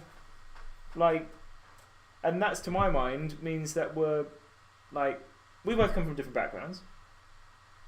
Like, we both have different interests, but we're really good friends. Well, like, I would say you're my best friend, and you say you hate me all the time, and that kills me a little bit inside every time I hear it. Actually. Yeah, but you're a precious little flower that's fragile and could be damaged. I think you're a precious little flower. I think I could shatter your shallow exterior, and then you're just going to cry into a napkin all day. And that napkin, I will have once jizzed in, and then you're going to cry into that. That's right, but that's okay, because I'm going to be accepted by the LGBT. I'm a napkin jizzer, mate, actually. I'm a napkin jizzer. That's my sexuality. I'm a cabbage shagger. Why can't I be accepted? Why can't I have my own flag? You know, they got a flag, mate. They've got a flag. The paedophiles have got a flag. The pedophiles have a flag. But you have to Could you imagine no. if it was like piracy? You have and, like, you were driving your kid in your car and a paedophile's car came in and they were flying the pedo flag. And you were like, shit! Like, just before you tell the world that the paedophiles have got their own flag, they haven't been given their own flag. Okay, they made it up themselves. No, but the thing is, they looked at the pride flag. They looked at the pride with the rainbow, and they went, we like a bit of that. We want a flag. I don't know where these paedophiles are meeting up, like, discussing this. Mate, they've got a network. They must do, and like, God knows there's enough of them in bloody I would get some information for us, like research and go like pedophile network, but I feel like my computer would just explode by just instantly. They'd be in like they would be breaking down the doors. Mate. I'm surprised they're not here already. To be fair, that's what you've been saying, mate. You've been. I did say if you're into kids, you're into kids. That's what I said. I said that, right? I said it. But it's true. It's true. Like, it is true. It's it's one of those things that you can't do anything about. FBI, open up shit. It's just like being gay. You can't. Your boy Leo just said that we were pretty intelligent and well-rounded. No, but it's just like didn't. We haven't earned intelligent. We're pretty intelligent. Like, yeah, because you said that other thing earlier. 2 plus 2 is 4, minus 1 is 3. Quick maths. Yeah, I did have IQ another. level The other gone point was that the LGBTQ, as you read there, the LGBTQ plus community has not accepted paedophiles. Some of them have, mate. The paedophiles have kind of shoehorned themselves in a little bit. Mate, what's all really I'm saying is is like some the paedophile groups, you know, the Namblers of the world have just gone. Oh yeah, no, we're one of them. We're in the plus bit. Like it's LGBTQP. Mate, we need to end it. Kira's phone's going to die. Look, everyone, thanks very much for watching tonight. I don't want to end on paedophiles thing, mate. I haven't told you about Spider-Man. What's I happening with forgot. Spider-Man? I totally What's forgot. happening There's with an Easter egg. There's an Easter egg in Spider-Man. Okay. Do you know Is about it the fact that Spider-Man comes out as a paedophile and he's actually raping Miles all this time? No, but Miles is the kid from that Spider-Man movie. I know. I told you this. Well, I was saying that to the thing. No, in Spider-Man, there's an Easter egg on the cinema. One of the cinemas in the city. There's like the sign Someone with says the they're writing, going to marry someone, and it says, "Maddie, will you marry me?" Yep, it does say that. And it was a guy he tweeted at Insomniac Games, and he said, "Look, I want to propose to this girl in a big way. We're going to be playing this Spider-Man game together when it comes out, and I want it to be this big thing." And it's going to be like, yeah, go on. Week before the game comes out, mate, you better hurry up. Dumped. She dumped him for his brother. Yeah. So that was pretty crushing. But Insomniac said that they'll take it out if he wants. I want to leave it in and then just use it on somebody else. Look, we're going to raid another streamer of ours. He's actually streaming 7 Ways to Die at the moment. He's got 49 people watching. Just go and drop in the PGF love. We don't care if you watch him or not. You can just fucking drop in if you want. What? Like you just drop in and go PGF. Yeah, no, look. You can't say that. No, we're not pedophiles. We'll be back next week with more. Nah, it's gone. Nah. No, That's the best stream we've ever done.